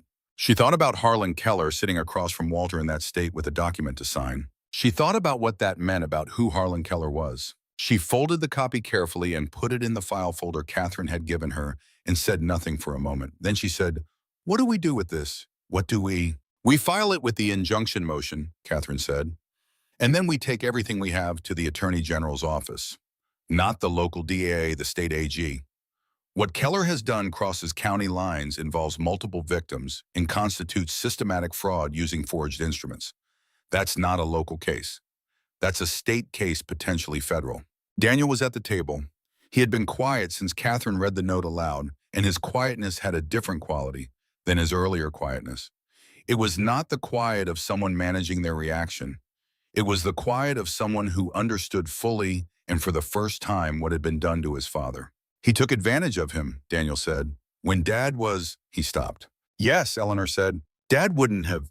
he said and stopped again. "No," Eleanor said. "He wouldn't have. Not if he'd understood what he was signing. Your father spent 40 years building this place. He would not have handed it to a lawyer in a suit." Daniel looked at his hands. "I want to help," he said. "Whatever you need me to do. I don't care what it costs or how long it takes." Eleanor looked at her son. She thought, not for the first time in the last 3 days, that she had perhaps not given him enough credit for who he could be when the situation was clearly enough explained. "Good," she said. "Then stay home for the rest of the week. There's fence work that still needs doing on the south pasture, and I'd like the company." Daniel laughed a short, surprised sound. "And call the medical records office at Baptist Health," Eleanor said. "I want the pharmacy records too. The full prescription list from September 2021. He was on the phone within the hour. Reed came by that evening with a development that changed the shape of the case again. He had found Gary Holt. Not found him in the physical sense. Gary Holt had not hidden himself. He was living in a rental house on the edge of Harlan and had apparently not felt any urgency about the situation on Route 9. But Reed had found him in a more significant way. He had been talking. "He's been in the back of the Sportsman's Bar 3 times this week," Reed said, "and each time he's had a little more to drink, and said a little more to people he thinks are friends. Reed looked at Eleanor. He's scared. Something changed with Keller this week, and Holt knows it, and it's making him nervous. What changed with Keller? Jax asked. He was leaning against the kitchen counter, arms folded. We happened, Reed said simply. Keller knows there's real legal opposition now.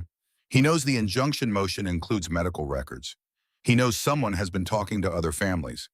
He's been in his office every night this week. And he and Holt had a fight according to someone who heard it from outside the office door. What was the fight about? Eleanor asked. Holt wanted money. Keller told him to wait. Holt said he had waited long enough. Reed looked at his notes. And then apparently Keller said something about how Holt needed to remember who had kept him out of a third conviction and who could make that stop. The silence in the kitchen settled. He's threatening him, Eleanor said. Yes, Reed said. Which means Gary Holt is not a partner, Eleanor said. He's a liability that Keller is managing. And a liability that's getting nervous is a liability that's thinking about alternatives. She looked at Jax. Could Reed talk to him? She asked. Jax looked at Reed. Reed was already nodding. I'll talk to him, Reed said. I know how to approach him. He knows me from before, from the Pearson matter. He knows I'm serious, and he knows I'll tell him the truth about what his options are. He paused. If Holt decides to cooperate, what we have doesn't just become a civil case. It becomes a criminal case. Eleanor thought about Gary Holt, 34 years old, 2 prior convictions. 6 years as Harlan Keller's errand man. The robbery on Route 9, the cold efficiency of it, the fact that he had known her name. She had not liked Gary Holt. She still didn't. But what Gary Holt knew could put Harlan Keller in a place where he could never do this to anyone else. Talk to him, she said. Reed met with Gary Holt the next day in a parking lot behind the laundromat on Pine Street, which was where Reed had suggested and Holt had accepted without asking why, which told Reed something about how uncomfortable Holt had become in the last week. Reed did not record the conversation because he knew that Holt would not talk if he thought he was being recorded. Reed remembered everything he heard with the precise and trained recall that 14 years of investigative work had built in him. He came back to Eleanor's farm in the early afternoon and sat at the kitchen table. He'll talk, Reed said. He wants immunity from the robbery charge first. That's his condition. Does he know I haven't filed a police report about the robbery? Eleanor asked. He doesn't know what you've filed, Reed said. He's been watching the Harlan PD and hasn't seen any indication of it, but he doesn't know for sure. Eleanor had not filed a police report. She had discussed it with Catherine Cross, who had advised waiting Voy until they understood the full scope of what they were dealing with, since a local police report could alert Keller to the timeline of their evidence gathering. What does he know? Eleanor asked. What does he actually have that we need? Reed looked at his notes. He says he was present for at least 5 of the document signings. Not as a witness, but in an adjacent room or nearby. He can describe the circumstances. He can testify that in at least 2 cases, including yours, the individual signing the document was not in a condition to make informed decisions. He was there when Walter signed, Eleanor said. He says so. He says Walter was asleep in a chair when Keller arrived, and Keller woke him and had him sign at the kitchen table. He says Walter asked what it was, and Keller told him it was a routine estate document. He says Walter looked at it for a moment and then signed it without reading it, and that he appeared confused. Eleanor sat very still. He watched that happen, she said. Yes, Reed said. And he said nothing. No, Reed said. He said nothing. The weight of what had been done settled again heavier with each new layer of detail. Walter at the kitchen table, their kitchen table, the one she sat at now confused and trusting, signing something without understanding it, and Gary Holt somewhere nearby knowing, saying nothing. If he cooperates, Eleanor said. If he testifies to all of this, can we use it? Yes, Catherine Cross said from across the table. She had been there for the last hour listening. His testimony, combined with the medical records, the pattern evidence, and Margaret Pearson's account is enough to take to the AG. It's enough for a criminal referral. Eleanor looked at the table for a long moment. At the wood grain she had looked at 10,000 times. At the place where Walter had always sat across from her. Tell him, she said, that if he tells the truth, every word of it, I won't oppose immunity on the robbery. Tell him I want him to understand that what he participated in was a crime against this family and against every other family Keller targeted. Tell him I want him to say that clearly on record so that there is no ambiguity about what happened. Yes, Reed said. And then Eleanor said, let's go talk to the Attorney General. The Attorney General's office in Frankfurt occupied a floor of a state government building that had the institutional quality of all such buildings, fluorescent light and low ceilings, and the particular smell of carpet that had been cleaned too many times. Eleanor had driven up with Catherine Cross and Daniel and Reed 4 hours on the Mountain Parkway, and then north through Lexington, arriving at 2 in the afternoon for a meeting that Catherine had arranged through a connection in the AG's Consumer Protection Division. The investigator who met them was a woman named Sharon Pierce, mid-40s, with the careful, slightly compressed manner of someone who had heard a great many fraud claims over a career and had developed the professional discipline not to show premature enthusiasm. She sat across from them at a conference table and listened to Catherine's presentation, which was organized and precise and took 45 minutes. When Catherine finished, Sharon Pierce looked at the documents spread on the table. She had been taking notes in a tight, rapid hand, not the note-taking of someone going through the motions, but the specific cross-referencing notation of someone building a map. "How many confirmed victims?" she asked. "7 with suspect signatures," Catherine said. 11 additional families with potentially invalid transfers that we haven't fully documented yet. And the cooperating witness, Gary Holt, he's prepared to make a formal statement under the condition that the Attorney General's office supports an immunity agreement with the Harlan County DA on a robbery charge. Sharon Pierce looked at Reed. "You obtained this cooperation?" "Yes," Reed said. "What's your professional background?" 14 years private investigations, Reed said. "I've been tracking Holt and Keller since 2019. Sharon Pierce wrote something and looked at the copy of Walter's medical records in the clinical note dated September 8, 2021. "The neurologist," she said, "Dr. Kim, is he still practicing?" "At Baptist Health in Lexington," Catherine said. "He's agreed to be available for a consultation." Sharon Pierce closed her notebook. She looked at Eleanor, who had been sitting at the far end of the table in the way she had sat at many tables in this process, saying very little. Watching, letting the professionals do the work they were trained to do, but with a quality of presence that anyone in the room who was paying attention could feel the quality of someone for whom all of this was not abstract. "Mrs. Briggs," she said, "I want to be honest with you about what we can do and what we can't. The Attorney General's office can investigate and can pursue criminal charges if the evidence warrants it. That process will take time. It's not going to happen in the next month." "I understand that," Eleanor said. "What I can tell you," Sharon Pierce said, "is that what you've brought us is the most coherent presentation of a systematic fraud case of this type that I have seen in 11 years in this office." She looked at Catherine.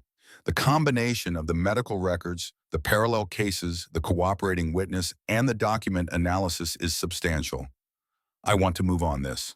Eleanor received this without visible reaction, which took some effort.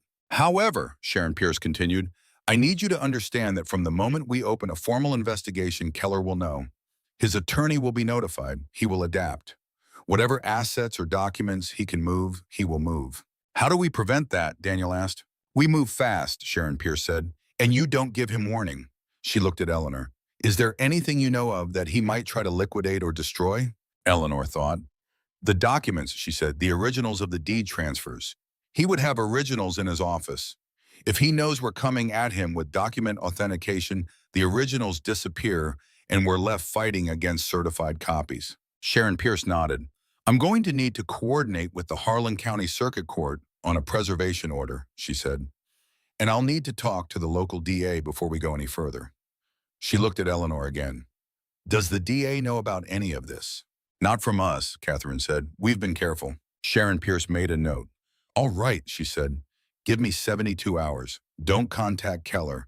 Don't file anything new in the circuit court case. Don't talk to Gary Holt again until I've talked to the Harlan DA about the immunity question." She looked at the group. "Can you do that?" "Yes," Catherine said. Eleanor drove home. The mountain parkway unwound ahead of her in the early evening light, the country opening up and then closing as it passed through the hills, familiar and not familiar by turns. Daniel rode with her, and they didn't talk much, which was all right. There was companionship in the silence. She got home after dark and fed the dogs and horses and went inside and made supper. Actual supper, the first real cooking she had done in 2 weeks, a chicken and vegetable soup, from the last of the garden tomatoes that had been sitting on the counter, getting too ripe. She stood at the stove and stirred it and listened to the sounds of the farm, the horses moving in the pasture, the whippoorwill starting up in the back hollow, Clara asleep on the floor. She did not know yet whether it was going to work. She knew that she had done everything she could do. She knew that the case was as strong as she and Reed and Maxine and Catherine and Daniel had been able to make it. She knew that Sharon Pierce had said the word substantial in the tone of a person who meant it. She also knew that Harlan Keller had been doing this for 23 years and had not been caught, which meant he was either very good or very lucky, or both. She ate her soup and went to bed. 72 hours stretched into 4 days and then into 5, and then on the 6th day, Catherine Cross called. "The DA and Harlan is on board," she said. "He's been wanting to move on Keller for 3 years but didn't have enough. What we brought him, combined with what the AG's office is bringing, gave him what he needed." A pause. "They're going tomorrow morning." Eleanor stood at the kitchen counter with the phone in her hand. "Tomorrow," she said. 7 in the morning, Catherine said. Keller's office, his home, and a storage unit in Bell County that Reed identified as connected to him. Simultaneous entries. Gary Holt. He made his formal statement yesterday. The immunity agreement with the DA was signed this morning. Eleanor sat down. She had expected to feel more or differently in this moment, some large and dramatic emotion appropriate to the size of what had been building for 6 weeks. Instead, she felt the particular calm that came after a very long effort, the body's recognition that the most demanding phase was over, and the outcome was no longer entirely within her control. "What happens after tomorrow?" she said. "If they find what we expect to find," Catherine said, "Keller will be arrested. He will almost certainly be released on bond, so don't expect him to disappear immediately. The case will take time to prosecute. The civil case around the property transfer will be separate and will also take time." A pause. "But Eleanor, once the criminal case is open, the civil case changes entirely. His leverage disappears. The injunction becomes permanent. The property stays yours while the matter is adjudicated." "How certain are you?" Eleanor said. "I don't say certain," Catherine said, "but I've been doing this for 22 years, and this case is as solid as any I've taken to this point." Eleanor heard what Catherine Cross was not saying, which was, "I believe this is going to work." "Thank you," Eleanor said, "for everything you've done." "You did the work," Catherine said. "I provided the container." Eleanor called Jax. He answered on the first ring. "Tomorrow morning," she said. "They're going in." A silence, then good. "I wanted you to know," she said, "all of you, what you've done for me, for this family, for the other families. I don't have words for it that feel adequate." "You don't need words for it," Jack said. "That's not how we work." "How do you work?" she asked. A pause. "We find something wrong," he said, "and we try to make it right. If it works, that's its own thing. If it doesn't, we tried. Either way, it's the work." Another pause. "You did more of the work than we did, Mrs. Briggs. You have to know that." "Eleanor," she said. "Eleanor," he said. She slept deeply that night, more deeply than she had since the evening on Route 9, when the fuel pump had given out and Gary Holt had pulled up behind her. She was up before dawn as always, and she sat on the porch with coffee and Clara at her feet and watched the eastern sky begin to change. Not dramatic yet, just the first slight differentiation between sky and ridge, the suggestion of day before the day committed to itself. At 7 o'clock, 12 miles away in Harlan, she knew that doors were opening.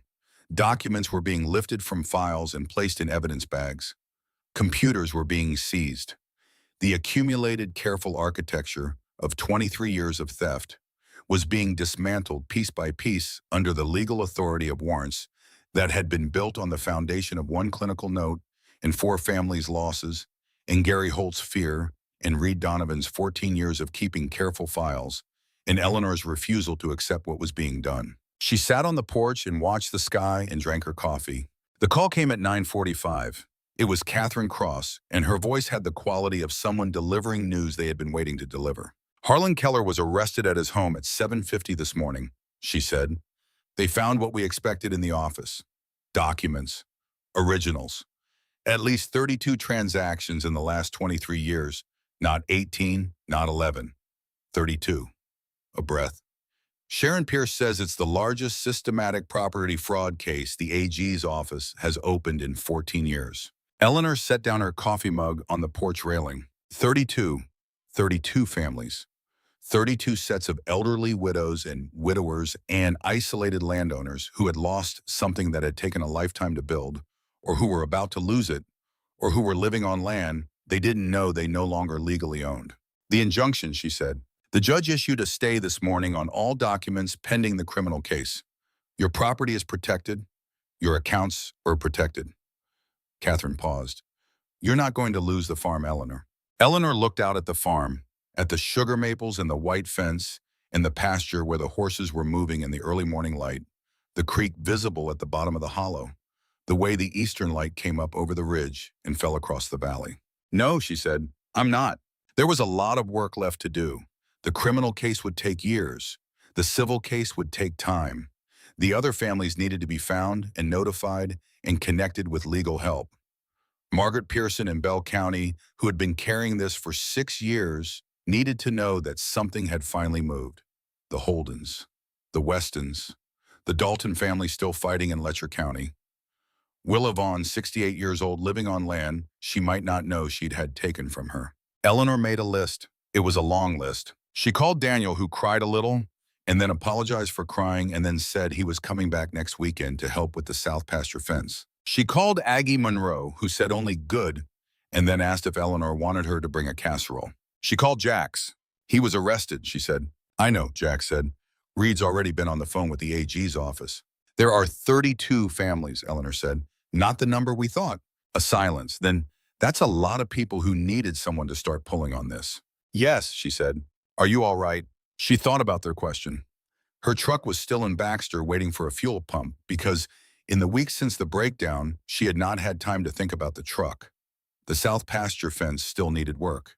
The canning jar lids were still in the bag she'd bought them in because the tomatoes had gotten too ripe while she was dealing with everything else, and she'd lost that batch. The horses needed their feet checked. The barn needed a repair to the east door that Walter had been planning to do the spring before he died. All the ordinary things.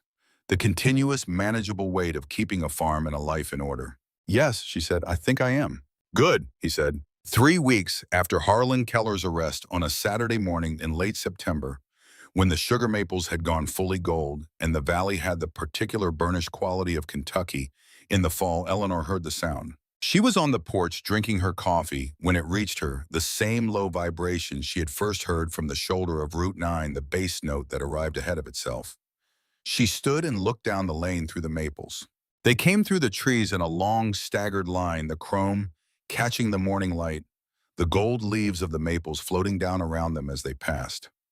All 18 of Iron Valley MC, riding slowly, not the roar of the highway, but the measured pace of ceremony. Eleanor walked down from the porch and stood at the end of the lane as they came in. She counted them without thinking about it, the way she always counted things, and all 18 were there. Jax at the front and Reed behind him, and Davis, who had diagnosed her fuel pump on the roadside, and Garrett, who had told her about Jax and his grandmother, and Wrench and Slade, and the others, all of them rolling in off Limestone Road through the tunnel of gold maples. They came to a stop and killed their engines, and the sudden silence was as complete as the sound had been filling. Jax got off his bike and walked to where she was standing. He looked at her for a moment without speaking. We wanted to come by, he said, to see how you were doing. I'm doing well, she said. He nodded. Good. Behind him, the others were getting off their bikes. Several of them had come before for the fence work and the injunction hearing and the various logistics of the weeks past.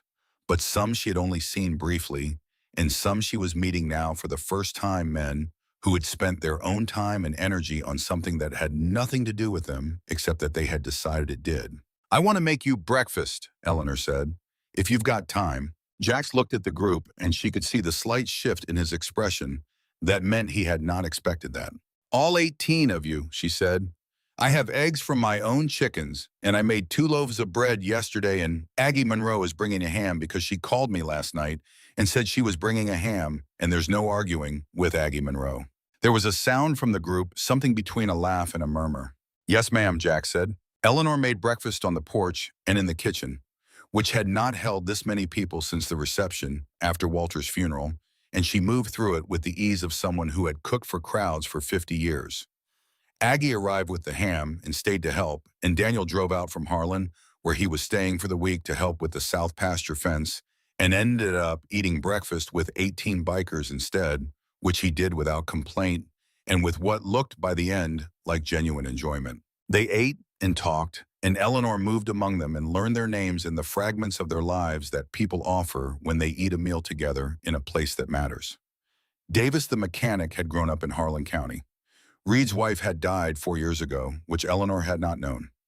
Garrett's daughter was studying veterinary medicine in Lexington. Slade had been a coal miner for 16 years before his knees gave out. Ordinary lives. Men who had chosen a particular way of moving through the world and who had, through some combination of code and circumstance, ended up at the intersection of her crisis. After the plates were cleared and the coffee cups were empty, Jack stood on the porch and looked at Eleanor. "We're not going anywhere," he said. "From Iron Valley to here is a 40-minute ride. If anything changes with the case, if Keller tries anything through his attorneys, if anything happens that doesn't feel right, you call." "I will," Eleanor said. "And if it turns out the other families need the same kind of help we gave you," Reed said from behind Jack's, "we'd like to be part of that." Eleanor looked at Reed, who had spent 4 years carrying a file on Gary Holt, waiting for something to move, and who had given everything he had when it finally did. "I was going to call you about that anyway," she said. Reed's expression did something that was briefly not professional. They rode out in the same order they had ridden in, through the sugar maples and down the lane, and onto Limestone Road, the sound building as they went, and then at the road opening up fully as they headed west toward Harlan, the way the sound did when the road straightened and there was nothing to hold it. Eleanor stood at the end of the lane and listened until she couldn't hear them anymore. She walked back up to the house. The porch was clear, the dishes done, the kitchen clean, because 18 bikers had apparently been raised to clean up after themselves, which had not surprised her as much as it might have surprised other people. She sat in the chair on the porch where Walter had always sat. She didn't do that, usually sat in his chair. She had always sat in her own chair across from his and left his empty beside her. But this morning she sat in his chair and looked at the farm from his angle, which was slightly different from hers, the barn more visible, the upper pasture more open to the sky. He would have liked this, she thought, this specific morning. The gold of the maples in the thin September light, and the farm still standing, and the fight mostly won, and the work ahead clear and manageable. He would have sat out here and had his coffee and said something small and precise about the quality of the light the way he always had, and then he would have gone down to check on the horses. She sat for a while longer. Then she got up and went down to check on the horses. The days that followed were the days of the aftermath, which had their own texture. The criminal case moved with the particular pace of criminal cases, which was not fast but was moving, and Catherine Cross was in contact with Sharon Pierce's office twice a week and reported progress in measured terms.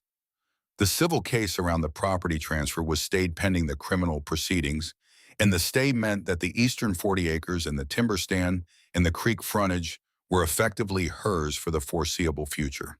Margaret Pearson was contacted by the AG's office and was told that her case was included in the criminal investigation. She called Eleanor on a Sunday afternoon and said in the voice of someone who had been carrying something for 6 years and had just been permitted to set it down, "I didn't think I'd ever hear someone tell me they were taking this seriously." "They are," Eleanor said, "and we're going to make sure it stays serious." The Dalton family in Letcher County was still fighting their case, and Reed made contact with their attorney and provided a copy of the evidence file. The attorney said the pattern evidence alone was worth more to the Daltons' case than anything they had been able to develop in 4 years of litigation. Willa Vaughn, the widow in the north end of the county, who had not known about the deed transfer on her land, was found through a contact of Maxine's. Eleanor called her herself. The conversation lasted 2 hours and was one of the hardest things Eleanor had done in the process, telling a 68-year-old woman that her husband's signature on a land document was fraudulent and that her property had been targeted and that there was now help available. Willa Vaughn was quiet for a long time at the end of what Eleanor told her. Then she said, "My husband would have been furious." "Mine too," Eleanor said. "What do I need to do?" Willa said. "I'll have Reed Donovan call you tomorrow," Eleanor said. "He'll tell you exactly what you need to do." November came and the sugar maples finished their business and went bare, and the valley opened up in the way it did in winter, the ridges visible that you couldn't see in summer, the farm looking wider and more exposed to the sky. Eleanor got her Silverado back from the service station in Baxter with a new fuel pump and drove it home on Route 9 past the spot where it had died, past the gravel shoulder where she had knelt. She drove past it without stopping and did not feel the need to make anything of it. What had happened there was real, and it had mattered, but it was behind her now, and the road ahead was the road she had always known leading toward her home. Winter settled over Limestone Road, and Eleanor settled into the life of the farm in winter, which she had always found not austere, but clarifying the stripping away of everything inessential to reveal the permanent structure. She stacked wood and checked on the horses daily and made soup and read in the evenings and called Daniel on Sundays.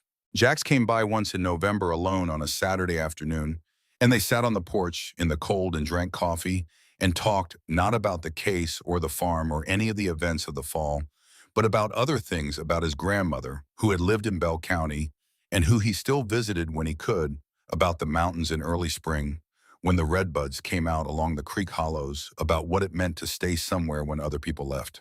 It was a good conversation, the kind that didn't need to accomplish anything. In January, Sharon Pierce called to tell Eleanor that Harlan Keller had been indicted by a grand jury on 28 counts of fraud, forgery, and financial exploitation of vulnerable adults. The case would take another year to come to trial, possibly longer. Eleanor received this in the kitchen, standing at the counter with her coffee. 28 counts, she said. That's what the grand jury found, Sharon said. And that's just what we could fully document. There may be more. 28 families, or 32 or more than that, scattered across the counties of southeastern Kentucky, widows and widowers and isolated landowners who had lost something that couldn't fully be restored, who had lived through the particular violation of having someone use the legal system as a weapon against them. Some of them would get their land back. Some of them, like Margaret Pearson, had already lost their places, and there was no recovering what had happened in the intervening years. The law could do certain things and not others. Thank you, Eleanor said, for taking this seriously, for moving when you moved. Thank you, Sharon Pierce said, for bringing it to us in a form we could use. Eleanor stood at the kitchen window and looked out at the winter farm, the bare maples and the pale fields, and the horses standing together in the corner of the pasture where the fence faced south and caught the thin January sun. She thought about Walter in the last months, confused and frightened, and doing his best. She thought about the morning of September 8th, 2021, when a neurologist in Lexington had written in a clinical note that Walter Briggs showed signs of moderate executive function impairment and reduced capacity for complex decision-making, doing his job, recording what he saw, not knowing that the document would become the center of a fraud case 4 years later. She thought about all the small and ordinary things that had been seeds. The flag on the mailbox Walter had always put up when the mail needed to go. The way he walked the Eastern 40 every fall to check the timber. The kitchen table where he had signed something he didn't understand in the last weeks of himself. She thought about a road at dusk, a broken truck, a man who knew her name, and the sound of 18 motorcycles coming around a curve. She thought about the fact that the Eastern 40 acres was still hers, the timber standing the creek running clear and cold at the bottom of the hollow where it had always run. Eleanor Briggs washed her coffee mug and put it in the drying rack and picked up her coat from the hook by the door. She had horses to check on. She had a farm to tend. She had work to do. She went out into the January morning, into the cold and the pale light, in the wide bare sky above the ridge, and the door of the farmhouse closed behind her with the ordinary permanent sound of a place that had not been taken, that remained, that would remain. She walked down to the barn. The trial of Harlan Keller was set for the following October, and in the months between January and October, Eleanor worked the case alongside Catherine Cross and coordinated with Reed in the AG's office, and spoke more times than she could count with the families who were emerging from the woodwork of 23 years of Keller's operations. Some came forward, themselves having heard through the county networks of what had happened, having carried their own suspicions for years without anyone to bring them to. A couple from Leslie County in their 70s, Earl and Nora Donovan, no relation to Reed, who had lost a mountain lot with valuable mineral rights 6 years prior. A woman named Gloria in Harlan itself, a retired schoolteacher, who had lost a rental property 2 years after her husband died and had always believed the transaction was wrong, but could not articulate it well enough to be believed. Eleanor talked to all of them. She made herself available because she understood that she had something the others did not courage. She suspected they all had that, but the particular resources that had happened to fall into her path. An attorney who had arrived at the right moment, a paralegal with 12 years of institutional knowledge, a man with 4 years of suppressed investigative work who had needed one event to trigger action, and 18 men who had been in the right place on a Tuesday evening in August. She was not a symbol. She was a woman who had been aided at the right moment by the right people and who was now doing what it seemed right to do with that aid. In April, Daniel came for a week and they rebuilt the east door of the barn, The repair Walter had planned using the same materials Walter had bought and left in the barn for the purpose. It took them 4 days working carefully, and when they hung the new door and it swung true on its hinges, Daniel stood back and looked at it with the expression of a man who had done something real with his hands. Dad would have done this himself, he said. Yes, Eleanor said. He would have. And now we did. They ate dinner on the porch that evening, the spring coming up around the farm, the red buds out along the creek, the way Jax had described them, the particular pink-purple that lasted 2 weeks and then was gone. Reed called in May to say that Gary Holt had completed his formal deposition in the criminal case and that his account was consistent with everything he had told Reed in the parking lot behind the laundromat. He had described in the clinical language of formal legal testimony what he had witnessed in 5 households, including the Briggs kitchen, in September 2021. He had described Walter Briggs in a chair, confused signing a document he did not understand, and Harlan Keller watching with the patient expression of a man to whom this was ordinary. Is he holding up? Eleanor asked. He is, Reed said. He's scared, but he's holding up. Eleanor thought about Gary Holt, 34 years old, doing the hard thing, which was harder than not doing it because he had to live with what he was saying. Good, she said. In June, Margaret Pearson was formally notified that she was included as a named victim in the criminal case. Eleanor called her afterward, and Margaret Pearson cried briefly and then composed herself in the way of someone who had been doing that for 6 years and had it practiced. I want to come to the trial, Margaret said. Then come, Eleanor said. You can stay with me. The summer passed. Eleanor kept the farm tended, the garden went to the feed store and the hardware store, and the diner in Harlan on Tuesdays for lunch. She was known now in a way she had not been precisely known before, not as the Briggs widow on Limestone Road, but as the woman who had started the Keller case, which was how people had begun to call it, as if it belonged to her, which in some sense it did, and in another sense did not, because it belonged to all 32 families, and to Margaret Pearson and the Holdens and Willa Vaughn and Gore and Gloria, the retired school teacher and Earl and Nora Donovan and the others. She was not a hero in the way that word usually implied something performed and self-aware. She was a woman who had been on the ground in a particular way at a particular moment and had used everything available to her to do the thing that needed to be done. That was different from heroism. It was closer to the old-fashioned word competence, which she had always found more interesting. When the trial came in October, Harlan Keller sat at the defense table in the Harlan County Courthouse and heard the prosecution lay out 28 counts of fraud and forgery and financial exploitation. His attorney, Marcus Boone, was good at his work, and he contested and cross-examined and raised procedural challenges in the way good attorneys did. But the evidence was what it was, and the pattern was the pattern, and when Gary Holt took the stand and described Walter Briggs at his kitchen table in September 2021, the jury of 12 Harlan County residents sat very still and listened with a quality of attention that meant they understood exactly what they were hearing. Eleanor sat in the gallery behind the prosecution's table and listened to Gary Holt describe her husband, and she held herself the way she had learned to hold herself through difficult things, steady and present and not giving in to what the moment cost her. Margaret Pearson sat beside her. They did not hold hands because they were not that kind of people, but they sat close enough that Eleanor could feel the warmth of the other woman. The jury deliberated for 11 hours over 2 days. On the second afternoon, they returned a verdict on all 28 counts. Guilty. The word entered the courtroom and settled. Eleanor heard it clearly. She let it land, let it be what it was. Not triumph exactly, because triumph implied that something had been gained, when really something had only been partially restored. But it was solid. It was real. It was the right outcome of the right process, and she had been part of building it. She sat for a moment after the courtroom began to move. Margaret Pearson beside her. The normal chaos of a verdict. Then she got up. Catherine Cross was waiting in the hallway, and they embraced briefly because that was what the moment called for, and Eleanor was not so unsentimental as to miss it. Reed was there, and Maxine and Daniel, who had taken 2 days off work to come for the verdict, and who was crying quietly in the way that people cried when they had held themselves together for a long time and were finally permitted to stop. Eleanor put her hand on Daniel's arm. It's all right, she said. It's the right ending. I know, he said. He pulled himself together with the same contained effort she recognized from her own repertoire. I just think about Dad. So do I, she said. I think he would be relieved.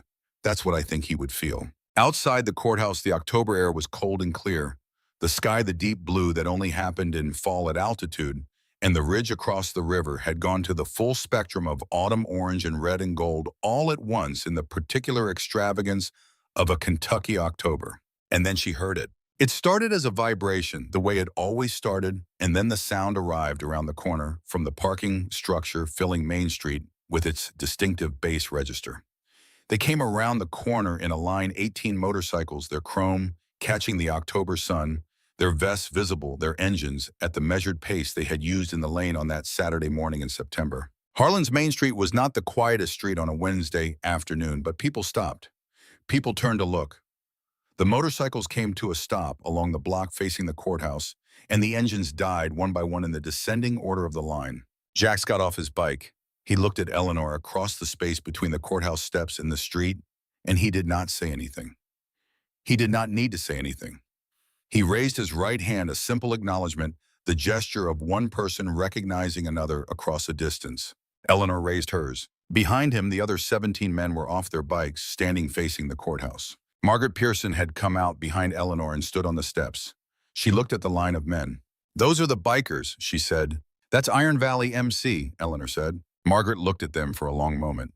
"I'll be damned," she said with a soft wonder that was also something older.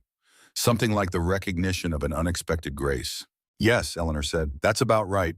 The late afternoon sun fell across Harlan's Main Street and across the sugar maples that ran along the river and across the courthouse steps in the chrome of 18 motorcycles, and Eleanor Briggs stood in all of it and breathed the cold, clear air of a Kentucky October and felt for the first time in a very long time the specific and irreplaceable sensation of a thing being completed.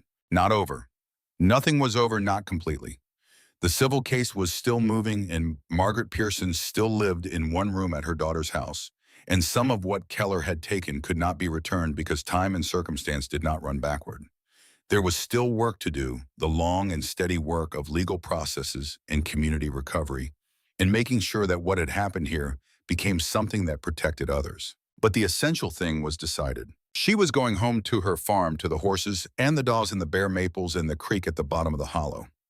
She was going home to the kitchen where Walter had signed his name in the last weeks of himself not knowing what he was signing, and she was going to live in that kitchen and make meals at that table and remember him clearly and accurately, both what had been done to him and everything he had been before that. The 40 years before that, the man who walked the Eastern 40 in spring and drove slowly on icy roads and put the flag up on the mailbox and held her hand in the dark when things were hard. She was going home to the porch where they had sat for decades, watching the light change over the ridge, where Walter had told her once, in the particular quiet of a late summer evening, that he thought Limestone Road was the only place on earth that had ever felt exactly right to him. She had not said anything in response because there had been nothing to say. She had felt the same.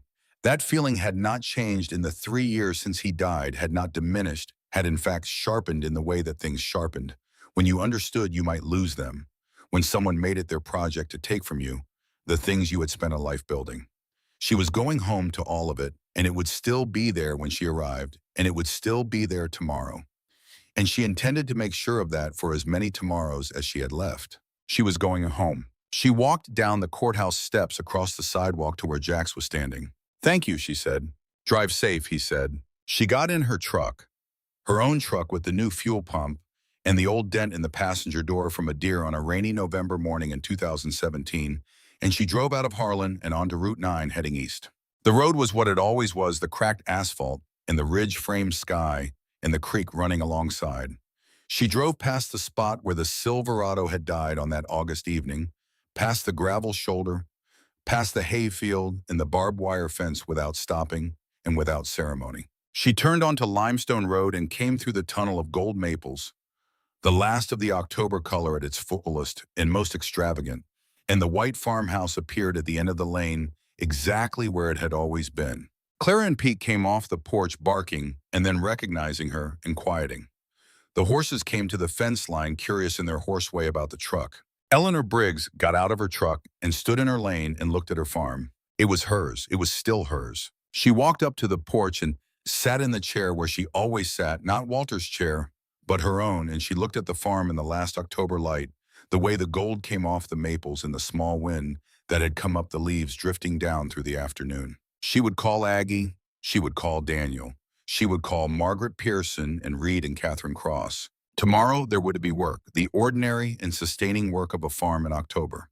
The last preparations before winter, the wood and the fencing, and the creatures who depended on her constancy.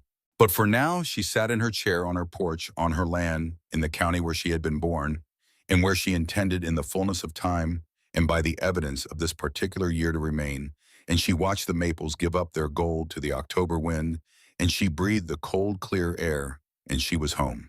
The evening settled over the farm, the way Kentucky evenings settled in October, quickly and completely, the light going from amber to gray without much middle ground. Eleanor did not move immediately from the porch.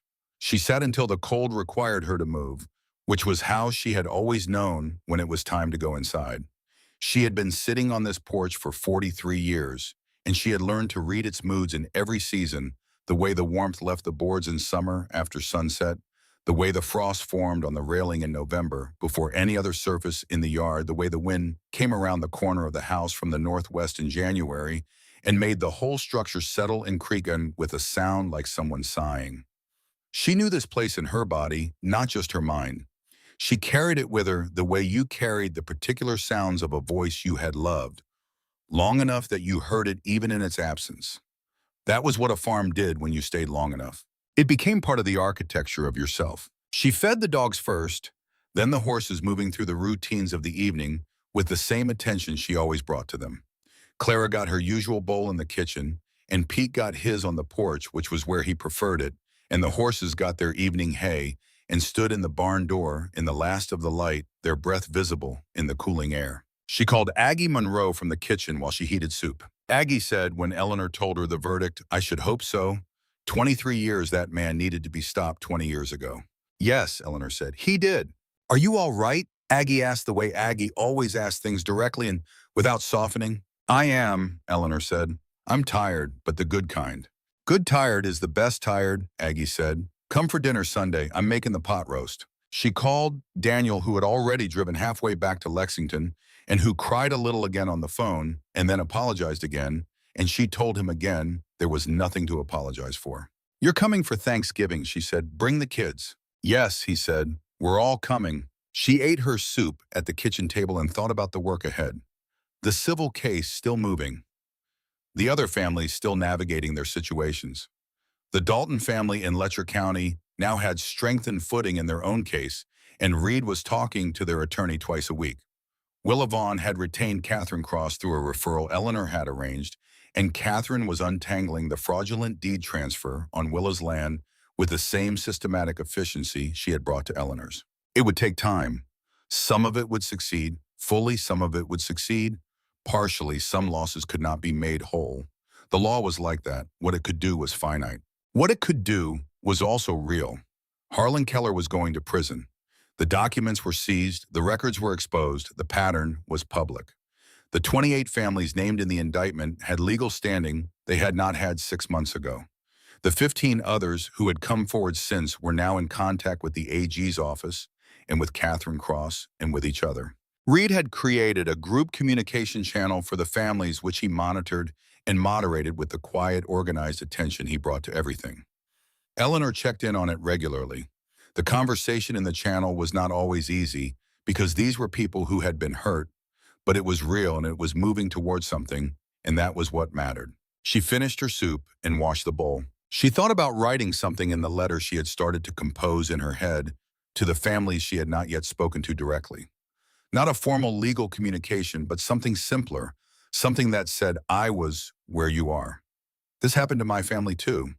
Here is what I know, and here is who to call, and here is the reason to keep going, even when it costs more than you thought it would." She would write it, she would send it, she would do the next necessary thing. She had learned that principle in the emergency room, where the only viable approach to overwhelming situations was to identify the next single action and take it, and then the one after that, and then the one after that. Not to look at the entire weight of what needed doing, because that weight could flatten you. Just the next thing, the fuel pump, and then the attorney, and then the medical records, and then the deposition, and then the hearing, and then the trial. One thing, then the next. That was how you got through. That was how you won. The kitchen was warm, and the night was settling outside the windows. And the farm was quiet in the way it was quiet in October, a deeper quiet than summer. The frogs and insects done, the birds mostly gone south, just the occasional sound of the horses in the barn and the creak of the house in the cooling air. She turned off the kitchen light and went upstairs. She would sleep, and in the morning she would get up before dawn, the way she always did, and she would make coffee and sit on the porch and watch the light come up over the eastern ridge, and the farm would be there as it had been every morning for 43 years, waiting in its patient and permanent way for her to tend it. The eastern 40 acres with its timber stand, the creek at the bottom of the hollow running clear and cold, the sugar maples already past their peak and beginning to let go. All of it still here. All of it still hers. She slept. And in the way of deep sleep, after a long effort, she did not dream, or if she dreamed, she did not remember it. And when she woke at 5 in the morning to the sound of Clara moving on the floor at the foot of the bed, the room was dark and the farm was quiet, and she lay still for a moment and listened to the silence of a place that was entirely hers and felt in the marrow of her 71-year-old bones something that was not triumph and not relief, but was instead the steady, sustainable, unglamorous satisfaction of a person who has done what needed to be done and has come through it intact. She had fought for this silence. She had fought for the dark of this room and the creak of this house and the horses in the barn below, and the creak she could not hear from this far away, but knew was running. She had fought for all of it, and it was still here. She was still here. That was enough. That was, in fact, everything.